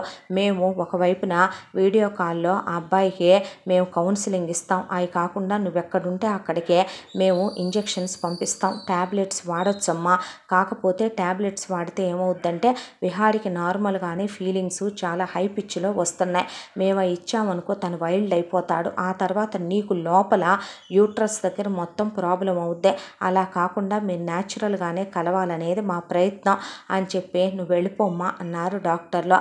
దాంతో విహారిని లేవంగానే, you are perfectly all right man, నీకే ప్రాబ్లం లేదు. వాట్ డాక్టర్ అంటే, నిజమయ్యా నువ్వు పర్ఫెక్ట్లీ ఆల్ రైట్గా ఉన్నావు, నీకేమీ లేదు అని చెప్పి వాళ్ళు మేమిచ్చే మందులు కూడానమ్మా అతనికి సంసార సామర్థ్యత పెరగటానికో ఫీలింగ్స్ రావటానికో కాదో, అవన్నీ అతనికి కరెక్ట్గానే ఉన్నాయి. చిన్నప్పుడు జరిగిన సంఘటనలు అతనికి మళ్ళీ గుర్తు రాకుండా ఉండటానికే, అతని మైండ్ రిలాక్స్ అవటానికే, అతనికి ఎట్టి పరిస్థితుల్లో మళ్ళీ లైఫ్లో స్ట్రెస్ ఉండకూడదు, స్ట్రెయిన్ ఉండకూడదు. బిజినెస్కి కూడా అతనితో పాటు నువ్వు వెళ్ళిపోమ్మా. కుదిరితే మీరు అసలు వేరే ఉండండి, వీళ్ళతో కలిసి కూడా మీరు ఉండొద్దు. అది మాత్రం గుర్తుపెట్టుకోండి. మీకు ప్రైవసీ కావాలి. ఎంత ఏకాంతం ఉంటే నీ భర్త నీకు అంత క్లోజ్ అవుతాడో, జరిగిపోయిన విషయాలు వ్యక్తులు అతని కంట ఎంత పడకుండా ఉంటే అంత మంచిదని చెప్పాడు డాక్టర్ గారు. సైకాలజిస్టు పిలిచి అపూర్వతో, చూడమ్మా ఇప్పుడు నువ్వు సిగ్గు విడిచేయాలి. నువ్వు అతని భార్యవే. నువ్వు సిగ్గుపడుతూ కూర్చుంటే అతన్ని మనం నార్మల్ చేయలేం. ఇది ఒక యజ్ఞం లాంటిదే. ఇప్పుడు అతను ట్రీట్మెంట్లో ఉన్నాడు. నువ్వే ఒక డాక్టర్ని అనుకో. అతనికి నువ్వు క్లోజ్ అవ్వాలి. నువ్వే అప్పర్ హ్యాండ్ తీసుకోవాలి. లేకపోతే విహారీ ఇలాగే ఉండిపోతాడు అపూర్వ అని ఆయన చెప్పాల్సిన ఆయన చెప్పి పంపించిన తర్వాత ఇంటికి వచ్చిన తర్వాత దశరథరావు దగ్గర ఒక లాక్కుంది అరవింద అన్లిమిటెడ్ కార్డు. తీసుకోవదినా అని బట్టలన్నీ ప్యాక్ చేసుకుంటే, ఎక్కడికి అన్నాడు విహారే. నీ బిజినెస్ కొన్నాళ్ళు నేను చూసుకుంటాలే, నువ్వు వెళ్ళు అన్నాడు అనిరుద్. అన్న తర్వాత, అది కాదు అనిరుద్, నేనున్నానని చెప్తున్నానుగా, నువ్వు వెళ్ళు అని చెప్పి ఫ్లైట్ ఎక్కించి పంపించారు. ఎక్కడికక్కడే టికెట్లు బుక్ చేసుకొని కాటేజీలు, ఏకాంతమైన ప్రదేశాలు బుక్ చేసుకుని ఏమాత్రం స్ట్రెస్ లేకుండా, స్ట్రెయిన్ లేకుండా ఉండే ప్రదేశాలకే తీసుకొని వెళ్ళమని చెప్పినట్టే అపూర్వ తీసుకెళ్ళిపోయింది విహారిని. తీసుకెళ్ళిన దగ్గర ముందు ఆ ప్లేస్ అంతా చూసొచ్చారు. ఆ తర్వాత విహారిని స్నానం చేద్దురా అంది. నేను చేస్తానన్నాడు. నేను చేయించకూడదా నీకు అని, నేను నీ పెళ్ళాన్నోయ్ అని చెప్పి లోపలికి తీసుకెళ్ళింది. అతని బట్టలు తీసేస్తే వద్దు అంటే, నోరు ముయ్యమంటున్నానా అని నోటికి చేయి పెట్టి ఆ తర్వాత బట్టలు తీసి తనవి కూడా తీసేసింది. నువ్వెందుకు తీస్తున్నావు అంటే, కలిసి చేద్దామని, ఇద్దరం విడివిడిగా చేయటం ఎందుకని అనేపాటికి చెయ్యి గట్టిగా ముడిచి పట్టుకున్నాడు పిడికిలు బిగించి. ఆ పిడికిలు బిగిస్తే మొగుడికి ఫీలింగ్స్ వస్తున్నాయని అర్థమైందే. వచ్చే ఫీలింగ్స్ని అణుచుకోకురా, నేను నీ వైఫ్ని రా, నువ్వు నేను ఒకట్రా, వేరు కాదురా అని హక్ చేసుకుంది, ముద్దులు పెట్టుకుంది. ఆ తర్వాత స్నానం చేయించింది, బయటికి తీసుకొచ్చింది. ఒక అన్న తల్లిలాగా అతన్ని గుండెల మీద పడుకోబెట్టుకుంది. ఆ తర్వాత ఒళ్ళంతా తుడిచింది. ఆ తర్వాత బట్టలు వేసింది, భోజనం పెట్టింది. ఆ తర్వాత అతని దగ్గరికి వెళ్ళి పడుకుంది. డాక్టర్ ఇచ్చిన ఇంజెక్షన్ చేసింది. చాలా రిలాక్స్డ్గా ఉంది ఇప్పుడు విహారి మైండ్. పడుకున్న తర్వాత ఏది గుర్తు తెచ్చుకోకు విహారే, ఫస్ట్ టైం నువ్వు నన్ను చూసింది గుర్తు తెచ్చుకో. నా నవ్వు అంటే నీకు చాలా ఇష్టం కదో. మన ఇద్దరం హ్యాపీగా ఉండాలని పెళ్లి చేసుకున్నాం కదరా. పెళ్లిలో ఎంత సంతోషంగా ఉన్నావు నువ్వు, ఎంత సరదాగా ఉన్నావు నువ్వు. ఆ తర్వాత 100 ఏళ్ల లైఫ్ని ఎలా ఊహించుకున్నావు, ఎలా ఉండాలనుకున్నావు, ఎన్నెన్ని ప్రామిసులు చేసుకున్నావు, ఎన్నెన్ని చెప్పుకున్నావు అనే డాక్టర్ చెప్పినట్టే అపూర్వ అన్నీ గుర్తు చేస్తూ విహారికి వాళ్ళిద్దరి మధ్య సిచ్యువేషన్స్ పదే పదే పదే పదే పదే పదే గుర్తు చేస్తూ ప్రేమకు సంబంధించినవి గుర్తు చేయటం మొదలుపెట్టింది. ఆ తర్వాత విహారి ఒంటి మీద బట్టలు తీసేసి తన బట్టలు తీసి నేనేమి నిన్ను సెక్స్ కావాలని అడగనులే అని దగ్గరకు వచ్చి అతని ఒంటికి హత్తుకొని పడుకుంది. ఏమనుకున్నాడు, భార్యను దగ్గరికి తీసుకుని గుండెల మీద పడుకోబెట్టుకున్నాడు. ఆ తర్వాత మెల్లమెల్లగా ఒకవైపున డాక్టరు కౌన్సిలింగ్ ఇవ్వటం మొదలుపెట్టాడు వీడియో కాల్ ద్వారా. దాంతోపాటు ఆయన ఏది తప్పు ఏది ఒప్పు అని చెప్పటం, అలాగే భార్యాభర్తలు ఎలాగ ఉండాలి అనేటటువంటి వీడియోలు లింక్స్ పంపించి చూడమంటాం. ఆ తర్వాత వాటికి సంబంధించిన బుక్స్ పలానా అని చెప్పి వాళ్ళే కొరియర్లు చేసి పంపించి విహారిని చదవమంటాం. ఇటువైపున అపూర్వ క్లోజ్ అవటం, అపూర్వ ప్రతి క్షణం విహారిని పట్టించుకోవటం, విహారికి ఒక భార్యగా కాదు, ఒక తల్లిగా కాదు, ఎలాగా ఒక రకంగా చెప్పాలంటే ఒక వేశ్యగా కాదు, అన్ని విధాలుగా ఆమె ఏ సుఖాన్ని పోనివ్వకుండా అతనికి అందిస్తూ అతనికి దగ్గర అవుతూనే ఉంది. 1 నెల, 2 నెలలు, 3 నెలలు, వాళ్ళు చెప్పిన 6 నెలల్లో 3 నెలలు గడిచిపోయినాయి. ఒకరోజు ఏమైందో ఏమో, అపూర్వ అలా చీర కట్టుకొని గుడికి వెళ్ళొచ్చేసేపాటికి విహారీ అపూర్వని వెనక నుంచి గట్టిగా కౌగిలించుకున్నాడు. కౌగిలించుకున్న తర్వాత ఆ రోజు నిండు పూర్ణిమ.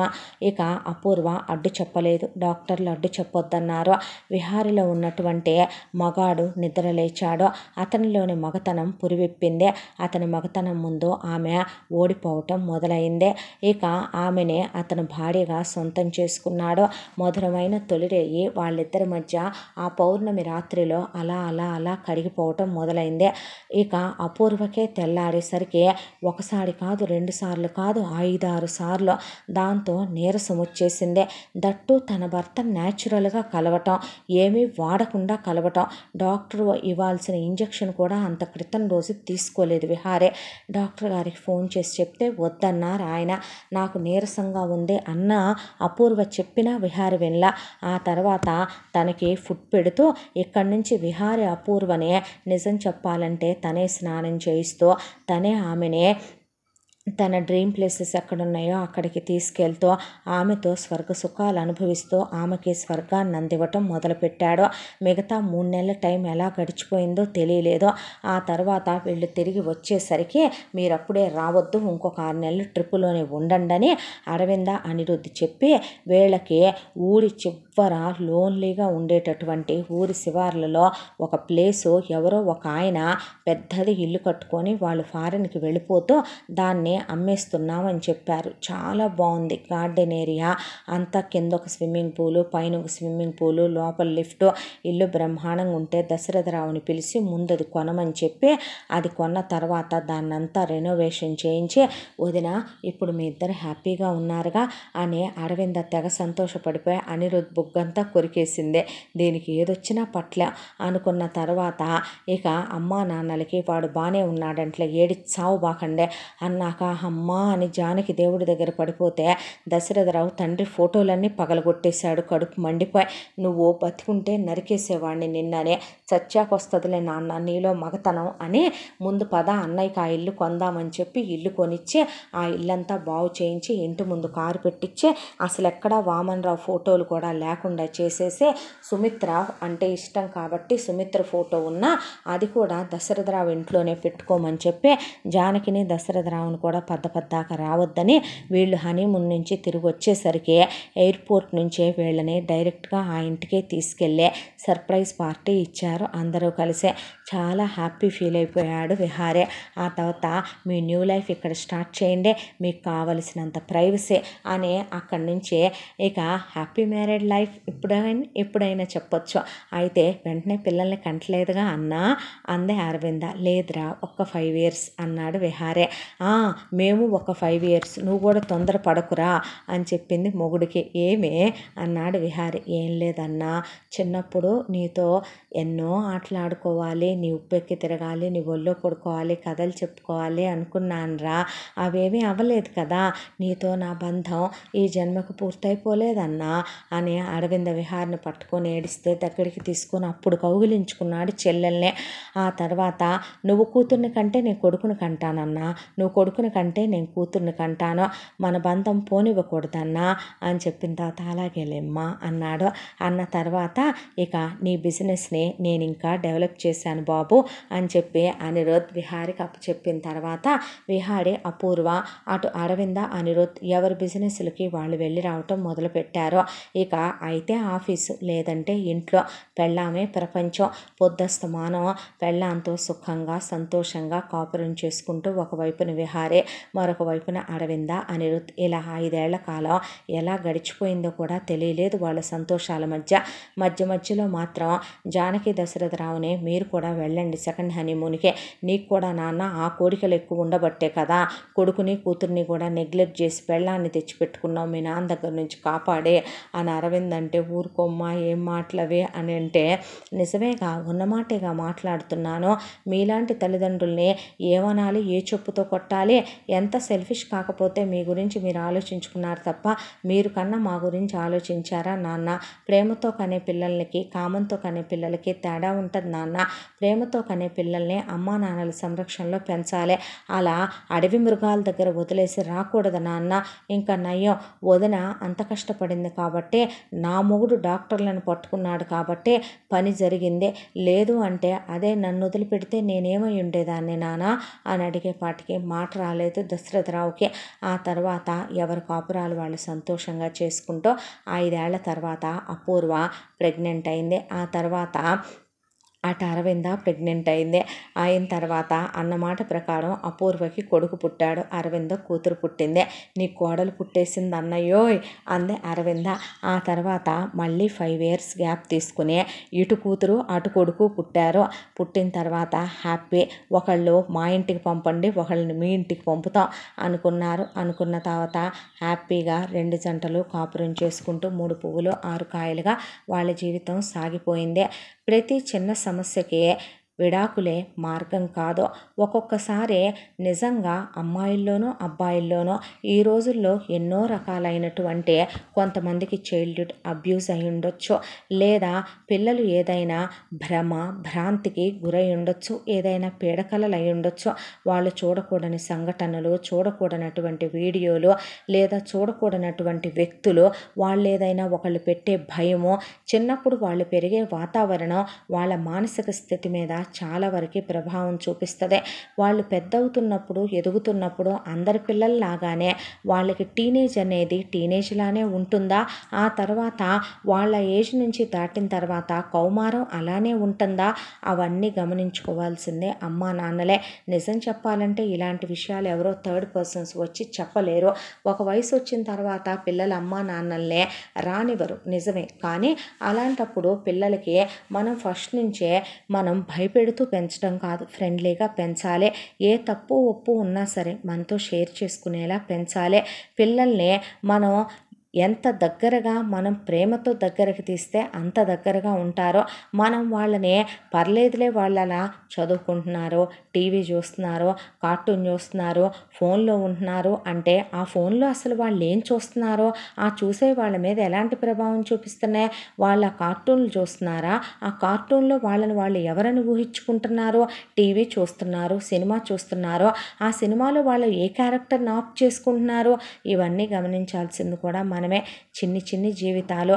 చిన్నప్పుడే మనం కనుక వాళ్ళని పట్టించుకోకపోతే పెద్ద అయిన తర్వాత వాళ్ళ జీవితాల మీద పెద్ద పెద్ద ప్రభావాలు చూపిస్తూ ఉంటాయి. అవే కొంతమందిలో ఇలాంటి ప్రాబ్లమ్స్ నయం అవుతాయి, కొంతమందిలో అలా నయం అవ్వకుండా కూడా ఒక్కొక్కసారి వాళ్ళు పర్మనెంట్గా కూడా వాళ్ళకు వాళ్ళు మెంటల్గా గేలని ఫిక్స్ అయిపోయి గేల్ అవుతున్న అమ్మాయిలు అబ్బాయిలు కూడా ఉన్నారు. ఇప్పటికే ప్రపంచం అమ్మాయిల్ని అబ్బాయిల్ని పెళ్లి చేసుకుంటే తప్పేంటి అని అడుగుతున్నారు. రేపు ఏఐ బొమ్మల్ని రోబోట్లని పెళ్లి చేసుకునే స్థితికి మనిషి వెళ్ళిపోతున్నాడు. ప్రేమలు మనుషుల మధ్య దూరం అయిపోతున్నాయి. ఆ ప్రేమలు దూరం అయిపోవటానికి కారణం ముందు తల్లిదండ్రులు పిల్లల్ని పెంచే పెంపకమే.